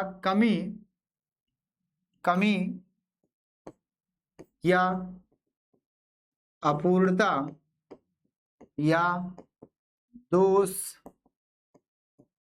कहलाता है। बस ये जो हमारे होते हैं, इनकी व्यवस्था के आधार पर दो प्रकार के दोष होते हैं, क्या दो वर्गों में इनको बांटा गया है। सीधा सीधा कहने का मतलब यही है भाई, मैं आपको फिर से समझा देता हूं एक दूसरी फिगर दिखा करके। चलो मान लो मेरे पास ऐसे करके है, मेरे पास ऐसे करके क्या है, परमाणु व्यवस्थित है, ठीक। अब परमाणु अगर ऐसे व्यवस्थित है, आपको देखने में क्या लग रहा है कि अभी भाई एकदम फुल रूप से क्या व्यवस्थित है, खूब अच्छे से व्यवस्थित है। लेकिन कुछ समय के बाद मैं क्या करूं, यहां एक आकार बनाऊं और बना करके क्या करूं, एक गायब कर दूं, क्या मैं मान लो बनाऊं ऐसे करके, और ऐसे ऐसे ऐसे ना तो देख मुझे, है ना, मान लो मैं ऐसे करके क्या करूं, गायब कर दूं। अब बताओ आपको देखने में क्या लगेगा, आप कहोगे कि सर ये जो आप बनाए अभी अभी ना, यहाँ एक खाली है, यहाँ एक खाली है, जगह खाली है ना, अलग है, इसकी तुलना में ये गड़बड़ है, इसकी तुलना में ये गलत है, क्या गलत है। तो आप यही बोलोगे कि ये परमाणु की आदर्श व्यवस्था थी, यानी परमाणुओं की एकदम सही सही व्यवस्था थी, लेकिन इसी व्यवस्था में क्या है, कमी दिख रही है। कमी यहां से भी दिखा सकते हो आप, मान लो ऐसे करके यहां से एक परमाणु गायब कर दो, कमी हो गया, कमी हो गई। और जब यही कमी हमारी क्या है भाई, यही अपूर्णता, यही कमी, यही दोष कहलाता है, बस सीधी सीधी बात है। क्या आपको समझ में आया, क्या आपको समझ में आया जी सर? अगर समझ में आ गया तो आप बात करते सर ये कितने प्रकार के होते हैं, सर दो प्रकार के, क्या दो प्रकार के होते हैं सर। इनको हम दो भागों में बांटा है, क्या इनको हम दो भागों में बांट दिए, क्या किए सर, दो भागों में बांट दिए। पहला आपका क्या होता है सर, बिंदु दोष। ध्यान से सुनना, बिंदु दोष जिसे कहा जाता है पॉइंट डिफेक्ट, पॉइंट डिफेक्ट हो गया। और दूसरा आपका होता है क्या, रेखीय दोष। क्या, रेखीय दोष जिसे कहा जाता है कि लाइन डिफेक्ट, लाइन डिफेक्ट हो गया। अब बात आती सर बिंदु दोष और रेखा दोष होता क्या है, क्या सर होता क्या है, पहले इसको चर्चा करते हैं उसके बाद आगे बढ़ते हैं। भाई ये बिंदु दोष और रेखा दोष होता क्या है सर, होता क्या है, कुछ नहीं होता है, जो होता है अभी दिखेगा आपको। तो रेखा दोष और बिंदु दोष क्या है, बिंदु दोष का मतलब होता है कि किसी भी क्रिस्टल के अवयवी कणों की चारों तरफ की आदर्श व्यवस्था में परिवर्तन, अवयवी कणों की चारों तरफ की क्या आदर्श व्यवस्था में अगर परिवर्तन होता है तो वो हमारा क्या होता है सर, बिंदु दोष कहलाता है। क्या, इधर आओ, जब किसी क्रिस्टल में, जब किसी क्रिस्टल के अवयवी कणों, अवयवी कणों की चारों तरफ, अवयवी कणों की चारों तरफ, चारों तरफ की आदर्श व्यवस्था, आदर्श व्यवस्था में कमी होती है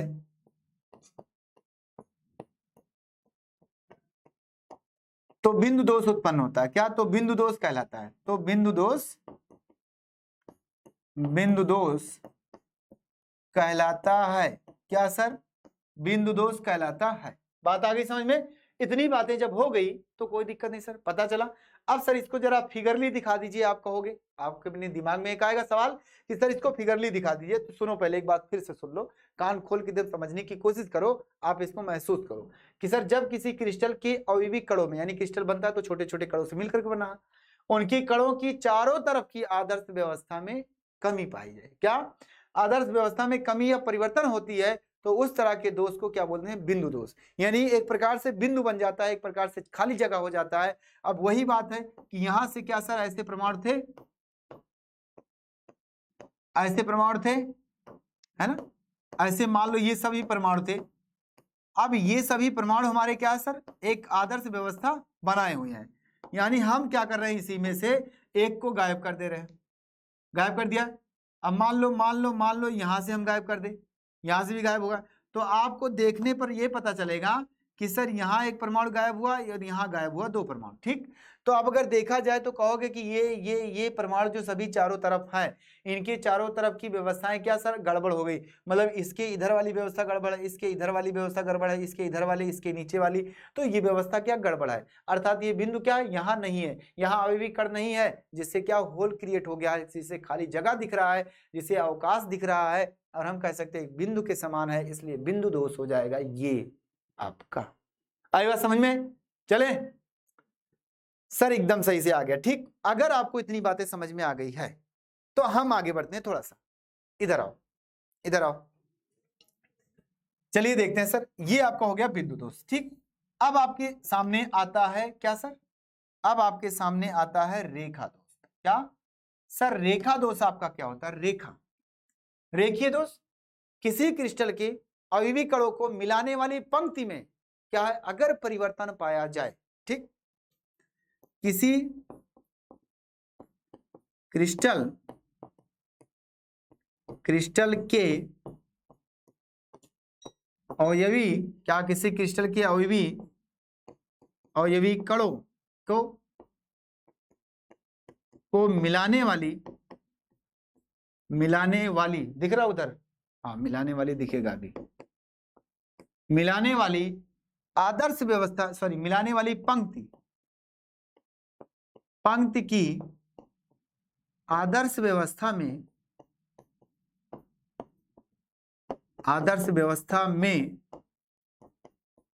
परिवर्तन, आदर्श व्यवस्था में परिवर्तन क्या रेखीय दोष कहलाता है। क्या रेखीय दोष कहलाता है, ठीक। क्या रेखीय दोष कहलाता है, बस बात खत्म। यानी यहां से क्या हुआ कि इसको समझने के लिए आपको ये सोचना है कि सर अगर कोई क्रिस्टल बना हुआ है तो वो भाई परमाणु अगर व्यवस्थित होंगे तो किसी लाइन में होंगे, भाई पंक्ति में होंगे, है ना, पंक्ति में होंगे। तो पंक्ति की व्यवस्था में अगर गड़बड़ी हो जाए, पूरी पंक्ति ही गायब हो जाए, मतलब कहने का कि आपने क्या किया, ऐसे ऐसे ढेर सारे परमाणुओं को रखा, क्या सर, ढेर सारे परमाणुओं को क्या किया आपने, जन्म मतलब जन्म नहीं दिया, रखा, बना दिया। ओ भाई जब बना दिए आप ऐसे करके, मान लो ऐसे बना दिए, अब आप क्या कर रहे हैं, सपोज दैट एक लाइन ही मैं गायब कर दिया, ये लाइन सीधी सीधी एक लाइन या वर्टिकल, या मान लो मैंने ये इस तरह की लाइन को गायब कर दिया, इस तरह की लाइन को। अब देखने पे क्या लग रहा है सर, ये पूरी लाइन ही गायब हो रही है, इधर की लाइन गायब हो रही है ना। मान लो मेरे पास यहां मैं बना दूं, यहां बना दूं, और इसको गायब कर दूं, इसको गायब कर दूं, क्या सर, ये पूरी लाइन ही गायब हो गई सर, पूरी लाइन ही गायब हो गई। जब लाइन गायब हो गई तो सर इसमें कमी दिख रही है ना, हाँ, तो इस तरह की कमी को हम क्या बोलेंगे, रेखीय दोष, सीधा सीधा दिख रहा है आपको, हेडिंग से पता चल रहा है क्या होना चाहिए। आई बात समझ में। अब आपको अगर इतनी बातें समझ में आ गई है तो मैं आगे चलता हूं, थोड़ा सा कदम को बढ़ाते, यानी बिंदु दोष रेखा दोष हो गया। अब बात आती है कि सर बिंदु दोष और रेखा दोष में से आगे किसको पढ़ना है, तो पढ़ना आपको क्या है, बिंदु दोष को, यानी बिंदु दोष को पढ़ना है कि बिंदु दोष को कितने भागों में बांटा गया और उसमें से कौन सा टॉपिक आपका इंपॉर्टेंट है और कौन सा टॉपिक आपके सिलेबस में है। जी सर एकदम ध्यान से सुनना, आगे चलो 1 2 3 चले। चलो अगला देखते हैं सर, बिंदु दोष के प्रकार। क्या, बिंदु दोष के प्रकार, बिंदु दोष के प्रकार। बात को कुछ ऐसे समझो,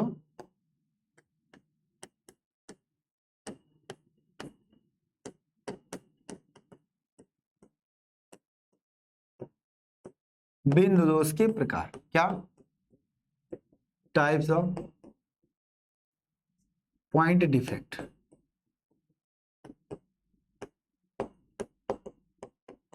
पॉइंट डिफेक्ट। अब बिंदु दोष के प्रकार ये कितने प्रकार के होते हैं, जरा इसको ध्यान से देखते हैं, ये कितने प्रकार के होते हैं। वैसे कहा जाता है तो ये बिंदु दोष मुख्यतः 3 प्रकार के, क्या, 3 प्रकार के बिंदु दोष उत्पन्न करते हैं। अब बात आती है सर कौन कौन से, इधर आओ। 3 प्रकार की बिंदु दोष उत्पन्न करते हैं। सबसे पहला क्या होता है, और दूसरा क्या होता है, और तीसरा क्या होता है, इसके बारे में हम चर्चा करते हैं। देखिए पहला जो आपका होता है, पहला स्टाइकियोमेट्री दोष, पहला स्टाइकियोमेट्री दोष, क्या, स्टाइकियोमेट्री दोष, ठीक, इसको कहा जाता है रस समीकरण मितीय दोष, क्या, या करके, या रस समीकरण मितीय दोष, रस समीकरण मितीय दोष, ये हो गया दूसरा नाम। दूसरा आपका होता है नॉन स्टाइकियोमेट्री दोष, नॉन स्टाइकियोमेट्री दोष, ध्यान से सुनना, स्टाइकियोमेट्री दोष, ये हो गया नॉन स्टाइकियोमेट्री दोष। इसे कहा जाता है आर करके, क्या सर, क्या, आर समीकरण मितीय दोष, हाँ सर, क्या, आर समीकरण मितीय दोष, समीकरण मितीय दोष, ठीक, ये आपका हो गया इतना। तीसरा आपका जो होता है अशुद्धता दोष। आप कहोगे सर ये अशुद्धता का, ये तो दोष ऑलरेडी है, तो इसमें अशुद्धता और शुद्धता कहां से आ गया। क्या होता है अशुद्धता, अशुद्धता दोष, है ना, मैं क्या लिख रहा हूं यार, मुझे अशुद्धता लिखना नहीं है, अशुद्धता दोष, ठीक, ये आपका होता है अशुद्धता, इसका दूसरा नाम नहीं होता, वही होता है। अब पहले एक एक करके चर्चा करेंगे, उसके बाद भी हम आपको पढ़ाएंगे फिर इसके आगे क्या होता है। अभी दोष ढेर सारे हैं। क्या, पहला आपको जो होता है स्टाइकियोमेट्री दोष और नॉन स्टाइकियोमेट्री दोष होता है। इसको समझने की कोशिश करना, आपके सिलेबस में पढ़ना क्या है इसके आगे भी मैं बताता हूं आपको। क्या, इसमें से आपको पढ़ना है सबसे पहले ये, इसमें सारे टॉपिक को पढ़ना है, आपके कुछ टॉपिक हैं और इसमें से एक टॉपिक को पढ़ना है, और उसको पढ़ना ही नहीं है वो तो खत्म हो गया आपके सिलेबस से। लेकिन मैं आपको कुछ बताऊंगा, हिंट दूंगा, आपको चिंता नहीं करना कैसे कैसे आता है, मैं सबको चर्चा करूंगा एक बार। क्या होता है कि सबसे पहला आपका आता है स्टाइकियोमेट्री दोष।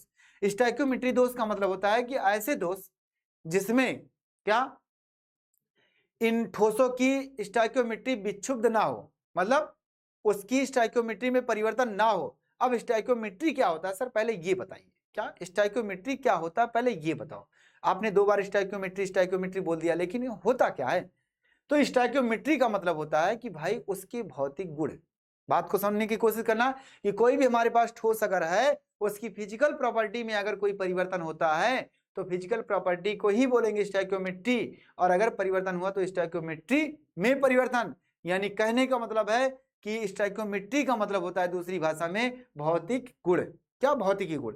अब उसका आयतन हो गया, उसका पूर्णांक हो गया, उसका द्रव्यमान हो गया, उसका घनत्व हो गया, ये सब अगर बदलेगा तो हम बोलेंगे स्टाइकोमेट्री विक्षुब्ध हो रही है, और अगर नहीं बदलेगा तो बोलेंगे स्टाइकोमेट्री विक्षुब्ध नहीं होती है। ये बात आपको क्लियर होगी, ध्यान से।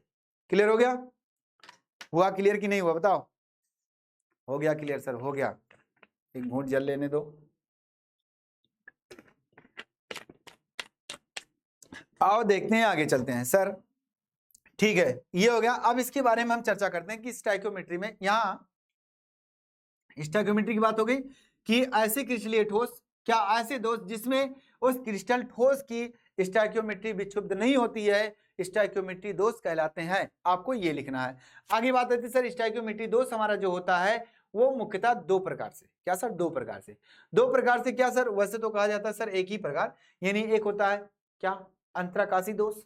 नहीं, 2 प्रकार का होता है, सॉरी 2 प्रकार का होता है। एक होता है अंतराकाशी दोष,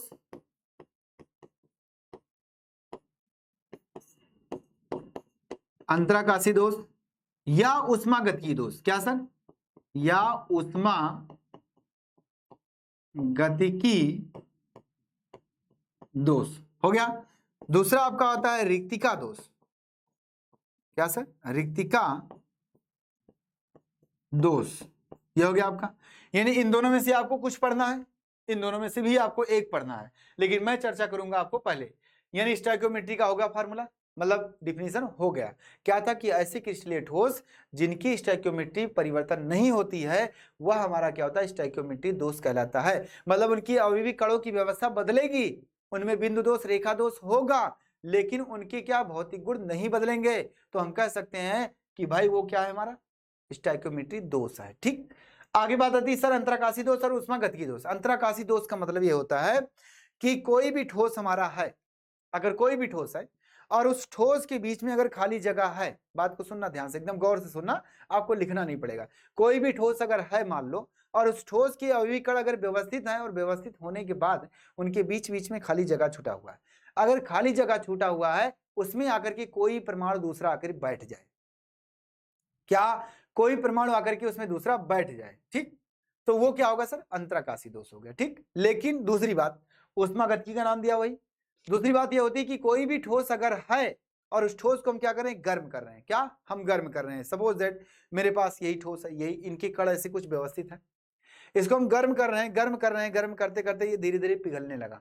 अब पिघलने लगा, इसका मतलब क्या हुआ कि भाई इसके कणों के बीच में जो बॉन्ड बने थे वो टूट गए और वो निकल के भागना चाहते हैं, है ना। तो यहाँ थोड़ा सा दिमाग और लगाओ कि जब हम ठोस को गर्म करेंगे और ज्यादा गर्म करेंगे, खूब ज्यादा गर्म करेंगे, तो उसके जो अवयवी कण होते हैं, आयनिक जो कण होते हैं, वो हमारे क्या होते हैं, अपना स्थान छोड़ के भागने लगते हैं, यानी उत्तेजित अवस्था होकर के अपना स्थान छोड़ के भाग जाते हैं और अपनी जगह पे क्या, एक इलेक्ट्रॉन छोड़ जाते हैं। ठीक, तो इस प्रकार के दोस्तों उष्मागतिकी दोष, यानी उष्मा के द्वारा उत्पन्न किया गया कमी दोष उष्मागतिकी दोष कहलाता है। बात आती है सर रिक्तिका दोष। यही है, रिक्तिका दोष का मतलब होता है कि जब किसी ठोस को या क्रिस्टलीय ठोस को अगर रखा जाता है, उसके अवयवी कण या आयनिक जो हमारे होते हैं वो निकल करके गायब हो जाते हैं और उनमें क्या है, खाली जगह बना देते हैं, तो क्या हो जाता है सर, रिक्तिका दोष होता है, बस और कुछ नहीं करना है। क्या एकदम सही है सर। कोई भी क्रिस्टल हमारे पास है अगर, क्या कोई भी क्रिस्टल, उसकी व्यवस्था खूब अच्छे से है, अब अच्छे से है, लेकिन उसमें जो हमारे पास आयन होंगे, आयन, अब वो चाहे धनायन हो चाहे ऋणायन हो, वो आयन क्या है, निकल करके ऑटोमेटिक बाहर चले जाए, तो रिक्तिका बनेगा ना, खाली स्थान बनेगा ना, तो उस दोष को हम बोलेंगे रिक्तिका दोष, और कुछ नहीं करना। अब बात आती है सर अंतराकाशी दोष, उष्मागतिकी दोष जो हमारा होता है, उसके अंतर्गत आपको इसको 2 भागों में फिर बांटा गया है, साटकी दोष और फ्रेंकल दोष। ये बहुत ही इंपॉर्टेंट है, इसको भी पढ़ना बहुत जरूरी है। क्या, साटकी दोष और फ्रेंकल दोष। क्या, ये जो हमारा है इसको हम बांटते हैं 2 भागों में। क्या, साटकी दोष या फ्रेंकल दोष। सबसे पहले हम फ्रेंकल लिखेंगे,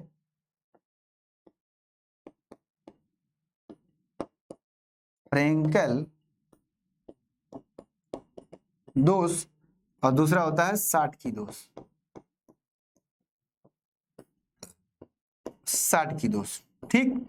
अब ये बात आ गई सर, इन दोनों को बांट दिया मैंने, इन दोनों को पढ़ना बहुत जरूरी है, ये आपका है इंपॉर्टेंट जो आपकी पेपर में पूछा जाता है। इसकी बात करते हैं, इसको भी लगे हाथ चर्चा कर लेते हैं। इसमें नॉन स्टोइकियोमेट्री दोष का मतलब होता है कि उसका डिफिनेशन जो आपने बोला था उसी का उल्टा, इसमें भौतिक गुण क्या होगा, परिवर्तित हो जाएगा। अब इसका डिफिनेशन क्या बोलेंगे कि ऐसे क्रिस्टलीय ठोस, क्या ऐसे क्रिस्टलीय ठोस जिसकी स्टोइकियोमेट्री परिवर्तित हो जाती है वो नॉन स्टोइकियोमेट्री दोष कहलाते हैं, यानी उसमें उत्पन्न दोष नॉन स्टोइकियोमेट्री दोष होगा।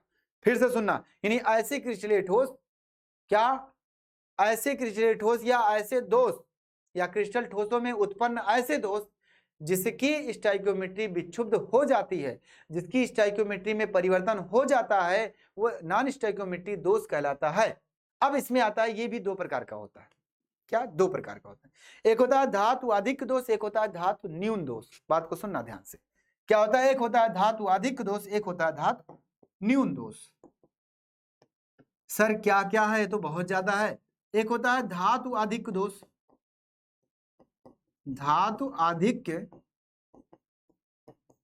दोष, और एक होता है धातु न्यून दोष। क्या सर? धातु न्यूनतम दोष, धातु न्यूनतम दोष, ठीक। ये आपका आ गया। अब धातु न्यूनतम दोष और ये जो आपका धातु अधिक दोष वो क्या होता है? क्या होता है? इसमें आओ, इसमें आपकी बात आती है कि सर ये जो आपका धातु अधिक दोष और धातु न्यूनतम दोष होता है वो क्या होता है? धातु अधिक दोष का मतलब होता है कि जब किसी क्रिस्टल ठोस में हम धातु को और ज्यादा मिलाते हैं, मतलब कोई भी ठोस हमारा है उसमें हम एक्स्ट्रा और धातु मिला देते हैं, तो उसकी क्या है, उसकी प्रॉपर्टी में, उसकी गुणधर्म में परिवर्तन हो जाता है। अब जैसे चालकता बदल सकती है, उसके उसमें गति की प्रभाव बढ़ सकता है सर, इसका जो बॉन्ड है बीच में बनने वाला वो भी बदल सकता है सर, उनकी स्थिति बदल सकती है, तो सब कुछ बदल सकता है सर। क्या है? बदल सकता है। तो क्या हुआ कि सर धातु अधिक दोष का मतलब होता है ऐसे दोष, ऐसे ठोस, क्या ऐसे ठोस जिसमें क्या संक्रमण धातुओं को डोपित किया जाता है और डोपित करने के बाद उनके गुणों में परिवर्तन हो जाता है, तो उसे बोलते हैं धातु अधिक दोष। और ये धातु अधिक दोष क्या होता है? इनके आयनों में क्या होती है? वृद्धि हो जाती है। धनायनों में क्या होती है? वृद्धि होती है, ये समझ लो। और ये कह सकते हो ये भी कि कोई भी हमारे पास धातु है, अगर कोई ठोस है, कोई धात्विक ठोस है, तो वो क्या होता है? उसके आयन निकल करके दूसरे आयन के पास जाकर के बैठ जाते हैं, और इस प्रकार का जो दोष होता है वो हमारे पास संक्रमण तत्व ही उत्पन्न करते हैं। क्या? संक्रमण तत्व ही उत्पन्न करते हैं। क्या? संक्रमण तत्व। और धातु न्यून दोष का मतलब होता है कि धातु को निकाल दिया जाए। क्या सर? धातु को निकाल दिया जाए। जैसे कहने का मतलब कोई ठोस हमारे पास है, धात्विक ठोस है या कोई भी प्रकार का ठोस है, लेकिन उसमें से हम क्या है? धातु को निकाल देते हैं, और अगर हम निकाल देते हैं तो उसकी जगह पे खाली स्थान बन जाएगा, और जब खाली स्थान बन जाता है तो उसकी भी गुणों में क्या होता है? परिवर्तन हो जाता है। ये हो सकता है घनत्व घट जाए, हो सकता है घनत्व बढ़ जाए, क्या सारी चीजें हो सकती है। हो सकता है चालकता उसका बढ़ जाए, चालकता घट जाए, उसमें प्रसार बढ़ जाए, घट जाए, कुछ ना कुछ बदलेगा। और वैसे अगर देखा जाए कि सर मान लो ये हमारे पास क्या कीबोर्ड है, मान लो ये कीबोर्ड है, ये खूब अच्छे से व्यवस्थित है, इसमें से एक की पकड़ो उखाड़ के फेंक दो। क्या? एक की पकड़ो उखाड़ के फेंक दो। मान लो मैंने निकाल दिया, निकल गया सर, ये निकल गया। अब निकल गया अगर तो कहोगे सर ये कमी है, हाँ कमी है, तो इसमें कमी है। इसको मैंने सपोज दैट ये धातु है, इसको निकाल दिया तो धातु न्यून दोष हुआ। अब इसमें कमी दिखा तो हो सकता है इसके द्रव्यमान में कमी हो गई, इसमें चालकता में कमी होगी, चालकता बढ़ भी सकती है। अगर इसको इलेक्ट्रॉन मानो, सारे बटन को, क्या सभी की को इलेक्ट्रॉन मान लो, तो ये जगह खाली है, यहाँ कुछ नहीं है, तो कह सकते हो ये इलेक्ट्रॉन से ज्यादा धनायन है। खाली जगह क्या है? धनायन है। जहां कोई इलेक्ट्रॉन नहीं है वहां क्या? धनायन है। प्रोटॉन भी नहीं बना है लेकिन धनायन की तरह महसूस करेगा इसकी तुलना में ये वाला जगह, तो इसकी चालकता बढ़ सकती है। तो इसी प्रकार से हम कह सकते हैं कि भाई मेरे पास जो था, क्या हुआ?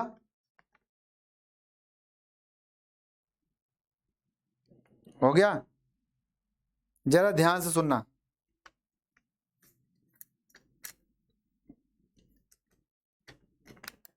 हो गया। बैठ गया। अब देखिए इस प्रकार से हम कह सकते हैं कि धातु न्यून दोष भी होता है। ठीक, आगे बात आती सर अशुद्धता दोष क्या होता है? अशुद्धता दोष, अशुद्धता दोष का मतलब होता है कि सर संक्रमण धातु, इसमें जानते हो क्या क्या बनेगा? इसमें इसको ना लिखो तो ठीक है, यहाँ मैं बताता हूं। इसमें आपका जैसे मान लो मेरे पास ऐसे करके कोई आयनिक ठोस है,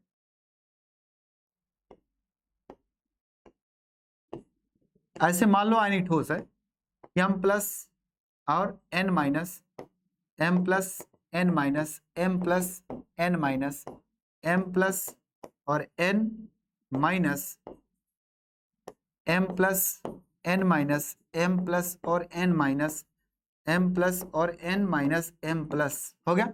मान लो ये सभी हमारे पास कोई आयनिक ठोस था, ठीक था, लेकिन इसमें से एक आयन सपोजिट यहां से निकल गया, निकला, और वो आयन आकर के कहां बैठ गया? यहाँ इसके पास, मतलब दो लगा दिया, मतलब दो बार हो गया, क्या डबल कर दिया, दो आयन हो गया। अब जब दो आयन हो गया तो आपको दिखने में क्या लग रहा है कि सर यहाँ कमी है, यहाँ क्या कमी है? ये कमी कैसे होती है? खुद के अंदर होती है। खुद का जो धातु होता है वो संक्रमण संयोजकता अर्थात संख्या परिवर्तित संयोजकता प्रदर्शित करने की वजह से वो अपनी संयोजकता बदलना चाहता है। कब बदलेगा? जब इसके पास कोई धातु आता है तो वो उसकी तुलना में वो अपने आप को और प्रबल महसूस करने की कोशिश करता है, या फिर इसके इलेक्ट्रॉन के प्रभाव के कारण क्या आता है, वो और अपने आप को प्रबल बनाता है, या फिर कह सकते हो धनायन बनाने की कोशिश करता है, जिसकी वजह से वो निकल करके दूसरे वाले क्या है, धातु में परिवर्तित हो जाता है, अर्थात उसकी संयोजकता बढ़ जाती है। अर्थात हम कह सकते हैं इस प्रकार का जो दोष होगा वो किस में होगा सर? संक्रमण धातुओं में होगा। क्या इस प्रकार का जो दोष उत्पन्न करते हैं वो संक्रमण धातु ही उत्पन्न करते हैं? क्या सर? संक्रमण धातु। क्यों? क्योंकि संक्रमण धातु ही उत्पन्न करेगा। क्यों? क्योंकि हमारे संक्रमण धातु जो होते हैं वो आपके क्या होते हैं भाई? सीधा सीधा से क्या है, वो परिवर्तित संयोजकता प्रदर्शित करते हैं। ठीक, क्या आपको ये समझ में आया?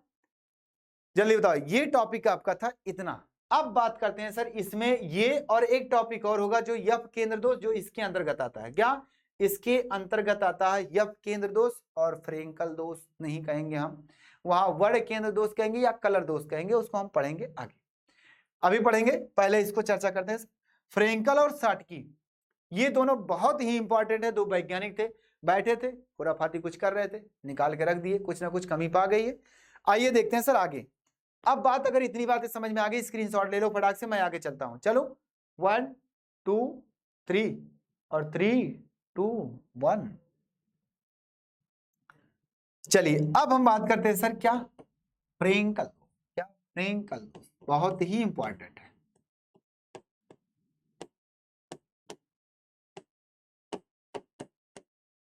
फ्रेंक दोष है ना, फ्रेंकल दोष। यह दोष जो आपका है, इस दोष की खोज जो आपका, क्या इस दोष की खोज किसने की थी? जिनका नाम है फ्रेंकल। फ्रेंकल नाम वैज्ञानिक कहाँ के रहने वाले थे? रूस के रहने वाले थे, यानी रूसी वैज्ञानिक। क्या रूसी वैज्ञानिक ने, फ्रेंकल ने सन 1926 ईस्वी में, क्या सन 1926 ईस्वी में, हाँ 1926 ईस्वी में क्या किया इन्होंने? खोजा था। इसके बारे में तो हम बताएंगे। क्या इस दोष की खोज, इस दोष की खोज क्या रूसी वैज्ञानिक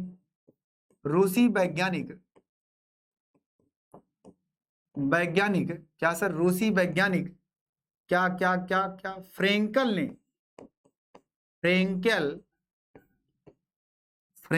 ने सन 1926 ईस्वी में 26 ईस्वी में की थी। लो हो गया। इस दोष के अनुसार, क्या इनके अनुसार, क्या बोलेंगे हम? इनके अनुसार, फ्रेंकल के अनुसार,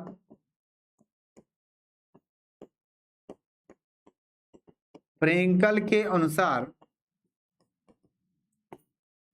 इस दोष में, क्या सर? इस प्रकार के दोष में, ऐसे लिखो, फ्रेंकल के अनुसार इस प्रकार के दोष में, इस प्रकार के दोष में, है ना, अवयवी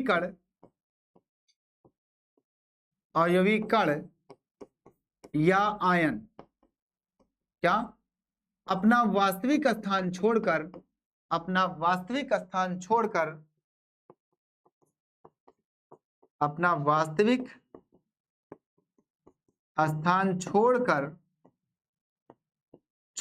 क्या है, 4 आयनों के अंतराकाशीय स्थल में जाकर के स्थित हो जाते हैं। क्या? छोड़कर 4 आयनों के अंतराकाशीय स्थल में, अंतराकाशीय स्थल में जाकर स्थित हो जाते हैं, स्थित हो जाते हैं। बस क्या सर? हो जाते हैं। हो गया। यानी इस प्रकार का जो दोस्त हमारा होता है वो किसमें बनता है? जरा पहली बात तो ये सुनो, इस प्रकार का दोस्त उसमें बनता है जो हमारे पास क्या होते हैं, धनायन जिसमें छोटा होता है।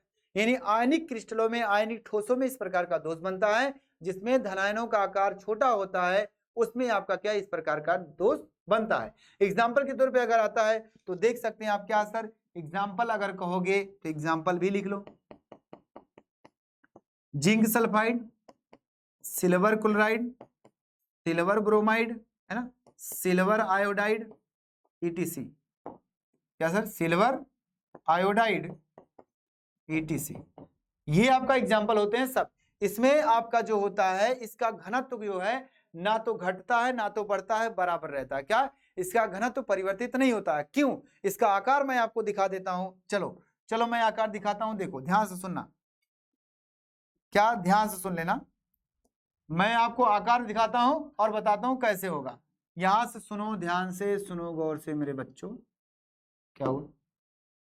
ठीक है, इधर आओ, आइए देखते हैं क्या होता है सर। इसके बारे में अगर बात किया जाए, सबसे पहले मैं छोटे छोटे डब्बों को बना दूं, कुछ करना नहीं आपको, जंग नहीं लड़ना है। सिर्फ देखो, मान लो यहाँ धनायन है, यहाँ ऋणायन, यहाँ धनायन, यहाँ ऋणायन, यहाँ धनायन, और यहाँ ऋणायन, यहाँ धनायन, यहाँ ऋणायन, यहाँ धनायन, भाई यहाँ यहाँ यहाँ हो गया। ये बन गया। ये सब अवयवी कण है जो आयनिक है ना। ये सुनना। अब मान लो इसी में से आप एग्जांपल ले लो। चलो मान लो ये हमारा AgCl का, क्या AgCl का है, जिसमें से Ag आपका क्या है भाई, धनायन है, और Cl आपका क्या है, ऋणायन है। ठीक, ये हो गया। अब आपका क्या होता है, इसमें से जो धनायन वाला पार्ट है वो निकला, और निकल करके घूम रहा है। क्या घूम रहा है? और वो देखा जब कि भाई इनके बीच में एक स्थान है, क्या मान लो ऐसे करके ये जगह खाली थी, खाली है ना भाई, ये धनायन यहाँ यहाँ यहाँ यहाँ, तो बीच में जाहिर सी बात थोड़ी सी जगह खाली होगी। ये निकला यहां से, क्या ये निकला यहां से, कहा भैया निकल, तुम काहे भाग गए, पूरी तरह से गायब हो गया। क्या हुआ? ये निकला यहां से भाई, सीधा सीधा क्या हुआ, निकला। और जब निकला यहां से तो कहां गया जानते हो? यहीं आके बैठा। क्या? यहाँ आके बैठ गया। तो ये बताओ कि जब आयन हमारा निकलेगा और वो निकल करके अपनी सतह से बाहर नहीं जाएगा तो उसका द्रव्यमान घटेगा? नहीं घटेगा। क्या उसका द्रव्यमान नहीं घटेगा? उसका आयतन नहीं घटेगा। तो जब आयतन द्रव्यमान नहीं घटेगा तो घनत्व कहां से घटेगा भाई? नहीं घटेगा। यहां से हम बोल सकते हैं कि इस प्रकार के दोष में क्या है, क्रिस्टल का घनत्व परिवर्तित नहीं होता है या फिर अपरिवर्तित रहता है। क्या? इस प्रकार के दोष में,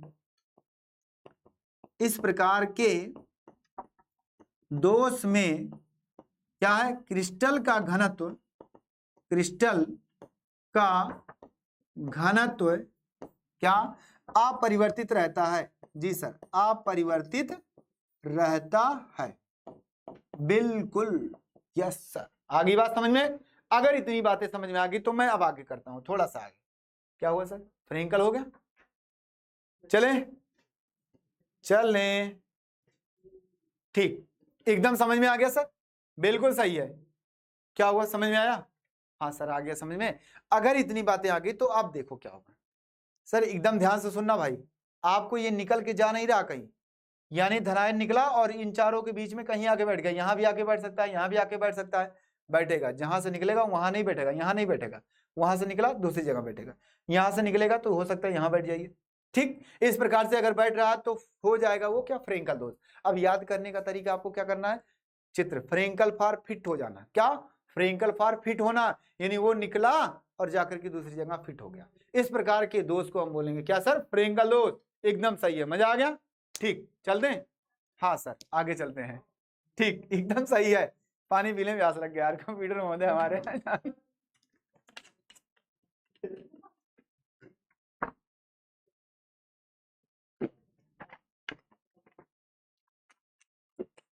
चले आगे, ठीक है, इधर आ जाओ, देखो 1 2 3। अब बात करते हैं सर 60 की दोष। एग्जाम्पल लिखा आपको, एग्जाम्पल ध्यान देना। इस प्रकार का जो दोष होता है वो आयनिक ठोसों में उत्पन्न होता है। और कौन से आयनिक ठोस में? जिसमें धनायन का आकार छोटा होता है। बिल्कुल सही है, क्या? जिसमें धनायन का आकार छोटा होता है। ठीक है, आगे चलते हैं सर। कौन सा? 60 की दोष। अब देखते हैं 60 की कौन थे। ये भी एक वैज्ञानिक थे, ये भी एक वैज्ञानिक थे। 60 की दोष, इन्होंने क्या कहा कि सरफरोशी की तमन्ना अब हमारे दिल में है, देखना है जोर कितना बाजुए कातिल में है। जब आपके फ्रेंकल जी ने कुछ कमी बता दी तो साटकी को कहाँ रहने वाला है, हजम नहीं हुआ इनको। ये कुछ समय के बाद खोजते खोजते खोजते खोजते कुछ समय के बाद इन्होंने भी एक कमी बता दी, क्योंकि कमियां बताना भाई सबके अंदर है ना। कमी तो सबको ही बता सकता है, अच्छाइयां जल्दी नहीं बताता कोई, तो कमी बताने में माहिर। एक लोग बता दिए, साटकी ने, फ्रेंकल ने बताया, तो साटकी भी कहे भाई रुक जाओ। इनके दिल में आ गया कि सरफरोशी की तमन्ना अब हमारे दिल में है, देखना है जोर कितना बाजुए कातिल में है। और दिखाते हैं ये कहाँ के रहने वाले थे, जर्मन के रहने वाले थे। क्या सर? जर्मनी के रहने वाले थे। और इन्होंने 1930 ईस्वी में क्या किया था, इस कमी की खोज की थी। क्या सर? इस कमी की खोज की थी, यानी 4 साल बाद। क्या? फ्रेंकल के 4 साल बाद फ्रेंकल ने किया था, जब चौथे साल में, यानी कब? 26 में, 1926 में। तो कुछ समय के बाद उनका क्या हुआ, मतलब पब्लिसिटी हुई, पता चला कि भाई ये कमी बताए हैं, तो इनको देखा नहीं गया। इन्होंने सोचा कि जब रूस का व्यक्ति कर दिया है तो हम जर्मन के रहने वाले, हम भी काहे कम होंगे, तो कर देंगे। आओ, क्या हुआ, इस दोष की खोज, क्या सर? इस दोष की खोज, इस दोष की खोज क्या है, जर्मनी वैज्ञानिक, क्या सर? जर्मन वैज्ञानिक, जर्मन के तो रहने वाले थे ये, जर्मन वैज्ञानिक साटकी ने सन 1930 ईस्वी में की थी। बस खत्म बात। अब की तो थी, लेकिन क्या कही थी इन्होंने? की तो थी, लेकिन क्या कही थी? अच्छा, इनके अनुसार क्या हुआ, क्या है, साटकी के अनुसार, साटकी के अनुसार, सर अनुसार, इनके अनुसार क्या हुआ, इन्होंने कहा कि इस प्रकार के दोष में, इस प्रकार के दोष में क्या, अवयवी कण या आयनिक कण, क्या? आयनिक कण अपना वास्तविक स्थान छोड़कर, अपना वास्तविक, क्या सर? वास्तविक स्थान छोड़कर, क्या सर? छोड़कर, अपना वास्तविक स्थान छोड़कर क्या है, अपनी सतह से बाहर चले जाते हैं और वहां एक रिक्तिका उत्पन्न कर देते हैं। क्या? वो छोड़कर अपनी सतह से, क्रिस्टल की सतह से, क्रिस्टल की सतह से बाहर चले जाते हैं, बाहर चले जाते हैं। हो गया, बाहर चले जाते हैं। ठीक, ये बात आपको समझ में आ गई। अगर इतनी बातें समझ में आ गई, अगर भाई क्या होता है, बाहर चले जाते हैं, बस और कुछ नहीं करना। अब क्या होता है कि जब बाहर चले जाएंगे तो यूं समझ जाओ कि भाई आयन निकला, द्रव्यमान में कमी हुई, तो जब द्रव्यमान में कमी हुई तो घनत्व भी कमी हुई। इस प्रकार से इसका घनत्व क्या होता है, घट जाता है। क्या? अतः इस प्रकार के ठोस में, इस प्रकार के, भाई लो हैंग होने लगता है, तो इस प्रकार के ठोस में, इस प्रकार के ठोस का घनत्व क्या, घट जाता है। लो लो लो लो लो, ये कब बनता है, जब धनायनों का आकार बड़ा होता है। आइए एग्जाम्पल देखते हैं सर। एग्जाम्पल, इसमें क्या क्या होगा, एग्जाम्पल NaCl हो जाएगा, KCl हो जाएगा, AgBr हो जाएगा, क्या सर NaI हो जाएगा, ले लो ऐसे करके NaCl, हाँ नहीं NaCl ही रहेगा, उसके आगे मत करो, ETC ये हुआ। इसमें एक चीज कॉमन दिख रही है, AgBr यहां भी दिख रहा है, AgBr पीछे भी दिखा था, क्या Ag, सुनो जी यहां है जी, Ag यहां भी दिखा था और Ag यहां भी दिखा है भाई, तो समझ लेना कि AgBr जो आपका है अर्थात सिल्वर ब्रोमाइड आपका दोनों प्रकार का दोष उत्पन्न करता है। ये आपका क्या है पॉइंट है जिसमें ऑब्जेक्टिव प्रश्न ज्यादा बनते हैं, सबसे ज्यादा। क्या सर दोनों प्रकार का दोष ये उत्पन्न करता है? आइए देखते हैं सर इसका आकार कैसे बनता है और इसके आकार को समझते हैं आकार के द्वारा। ठीक, मान लो मेरे पास सर क्या हुआ, चलो यहां से मान लो आपके पास क्या NaCl, मान लो Na वाला Na प्लस क्या sir Cl minus, Na plus और Cl माइनस, ठीक। उसके बाद क्या सर Cl माइनस, उसके बाद Na प्लस, उसके बाद क्या सर Cl माइनस, उसके बाद Na प्लस। आइए फिर देखते हैं आगे Na प्लस और Cl माइनस, Na प्लस और सर Cl माइनस, ठीक ये हो गया। इनको मिला दो,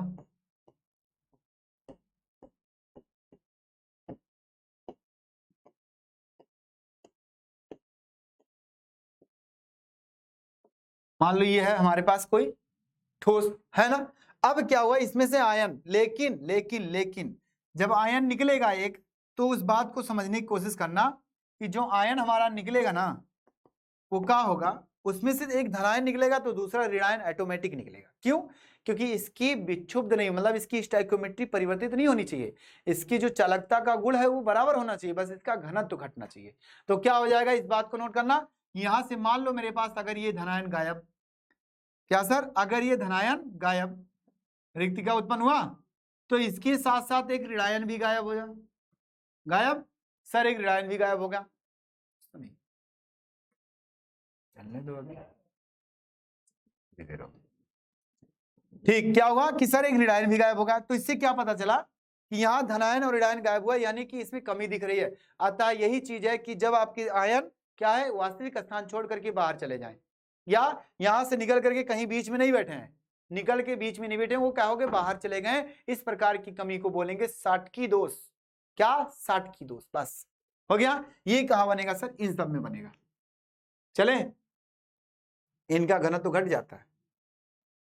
चलो ये हो गया चैप्टर समाप्त, पूरी तरह से ये अध्याय समाप्त। लेकिन एक और, यह केंद्र दोष कलर दोष ये बताना जरूरी है, ये आप केंद्र दोष कलर दोष बता दें, उसके बाद हम क्या करेंगे कुछ न्यूमेरिकल को चर्चा करेंगे, उसके बाद चलेंगे आगे। 1 2 3 चले जी सर। आइए देखते हैं सर, यप केंद्र दोष, वर्ण केंद्र, यप केंद्र या फिर वर्ण केंद्र या कलर दोष, क्या रंग दोष, रंग लगा दे रे, क्या सर रंग दोष।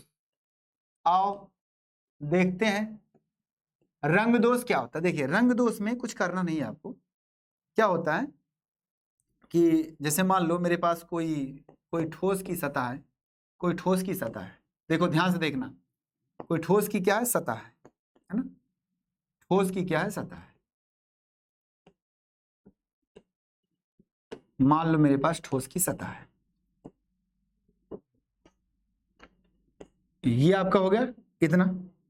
अब इसमें क्या करते हैं हम, एक A प्लस तो B माइनस, A प्लस तो B माइनस, A प्लस कोई आयनिक ठोस है B minus, A plus B minus, A plus B minus, A plus और B minus, A plus B minus, A plus और B माइनस, A प्लस और B minus, A plus हो गया, B minus हो गया, A प्लस हो गया, B minus हो गया, A प्लस हो गया और B माइनस हो गया। ठीक, ये आपका हो गया। अगर इतनी बातें हैं, ठीक, ये ठोस था, कोई आयनिक ठोस है, कोई भी आयनिक ठोस है, जहां धनायन ऋणायन को मैंने दिखा दिया। अब क्या कर रहे हैं, यहां हमारे पास क्या है, एक सूर्य देवता, इनको तो पीला कर दें यार, इनको पीला कर दें, सही हो गया। ये है हमारे पास और भाई देखो सुनो ध्यान से,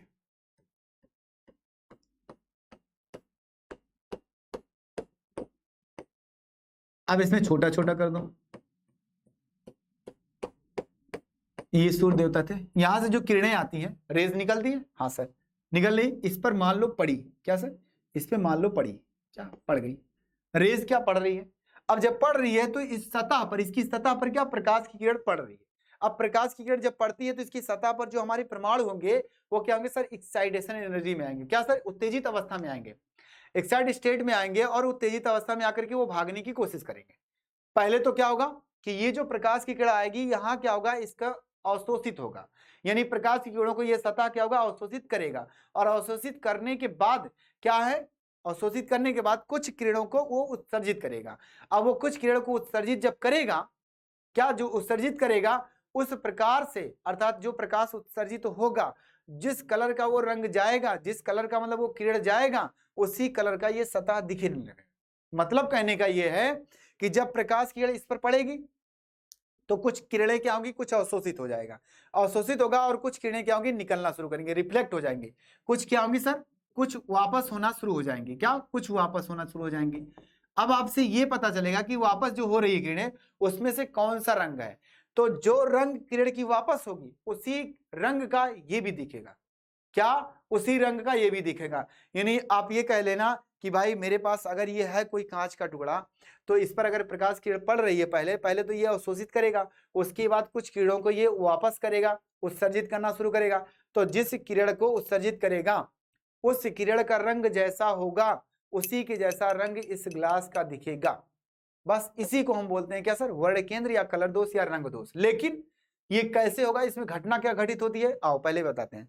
जो हमारे पास हाइड्रोजन परमाणु होते हैं, हाइड्रोजन का मतलब जो निगेटिव वाले, आयन वाले, जो माइनस आयन वाले होते हैं परमाणु, वो क्या करते हैं, प्रकाश की किरणों को अवशोषित ज्यादा करते हैं। अवशोषित करने के बाद क्या, मान लो मेरे पास कोई ए माइनस था, ये क्या किया, प्रकाश की किरण को क्या किया, एच न्यू अवशोषित किया, या अब जब अवशोषित करता है तो ये अवशोषित करने के बाद क्या करता है, ये निकालने की कोशिश करता है, क्या, यानी अपने इसके इलेक्ट्रॉन, इसके पास अधिक इलेक्ट्रॉन होते हैं, तो ये अपना इलेक्ट्रॉन क्या करता है, निकाल देता है, क्या सर, अपना इलेक्ट्रॉन निकाल देता है।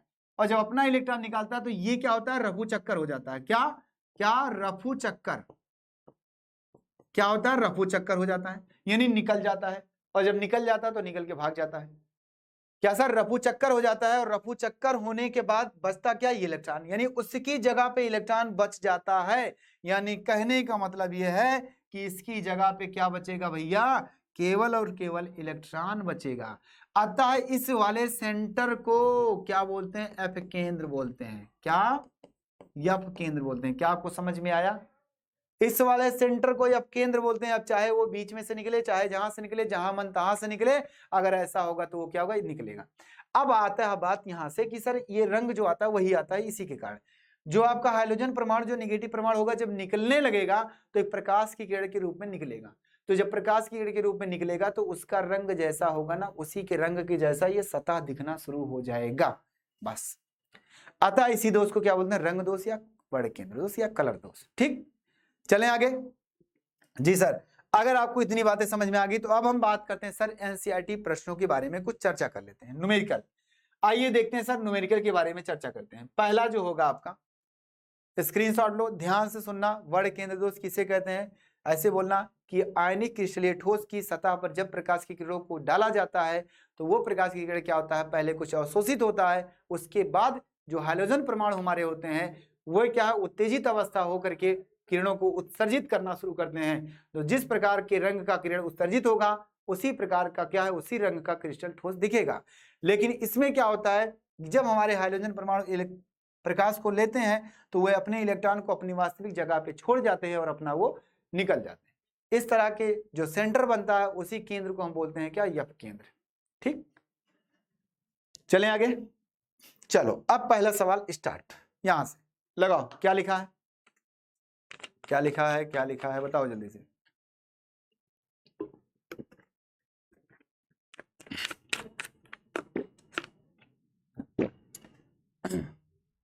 पहला सवाल क्या लिखा, ध्यान से सुनना।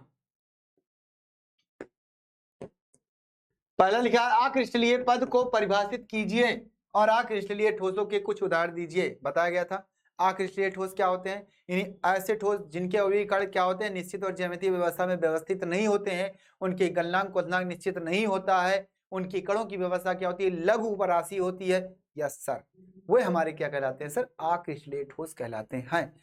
बस एग्जाम्पल की बात की जाए तो एग्जाम्पल मैं लिख दूंगा, बाकी थ्योरी आप लिखोगे। क्या क्या लिए लो, बहुत बड़ी गलती किया या तो प्रश्न गायब हो गया। चलिए कोई बात नहीं, एग्जाम्पल मैं लिख देता हूँ। एग्जाम्पल तो लिख सकते हो, एग्जाम्पल तो लिख सकते हो। चलिए एग्जाम्पल ले लेना, कांच, कांच का हमारा रबर, रबर और क्या सर, प्लास्टिक,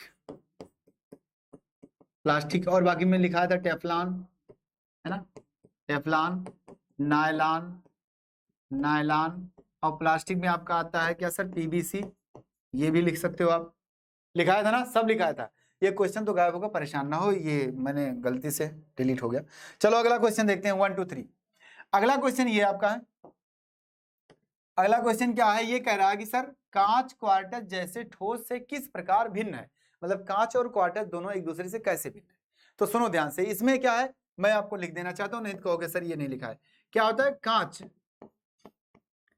कांच एक अक्रिस्टलीय ठोस है। क्या, एक अक्रिस्टलीय ठोस है, अक्रिस्टलीय ठोस है। कांच एक क्या है, अक्रिस्टलीय ठोस है। इसके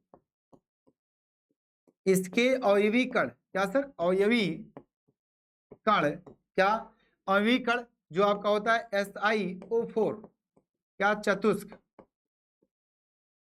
चतुष्क लघु परासी व्यवस्था में होता है। क्या सर, लघु परासी व्यवस्था में होते हैं, लघु परासी व्यवस्था में होते हैं। क्या सर, लघु परासी व्यवस्था में होते हैं। ठीक, अगली बात आती है सर लघु परासी व्यवस्था में होते हैं, लेकिन लेकिन लेकिन लेकिन लेकिन हमारे पास जो क्वार्टज होता है, क्वार्टज, क्वार्टज जो आपका होता है, क्वार्टज के अवयवी कण, अवयवी कण जो आपका होता है वो भी यही होता है, SiO4 क्या, चतुष्क होता है। SiO4 चतुष्क क्या, लघु और दीर्घ, लघु और दीर्घ दोनों परासी व्यवस्था में व्यवस्थित होते हैं, दोनों परासी व्यवस्था में क्या है, व्यवस्थित होते हैं, व्यवस्थित होते हैं। ये बात होगी, अगर व्यवस्थित होते हैं तो हम कह सकते हैं कि म्यूट करिए,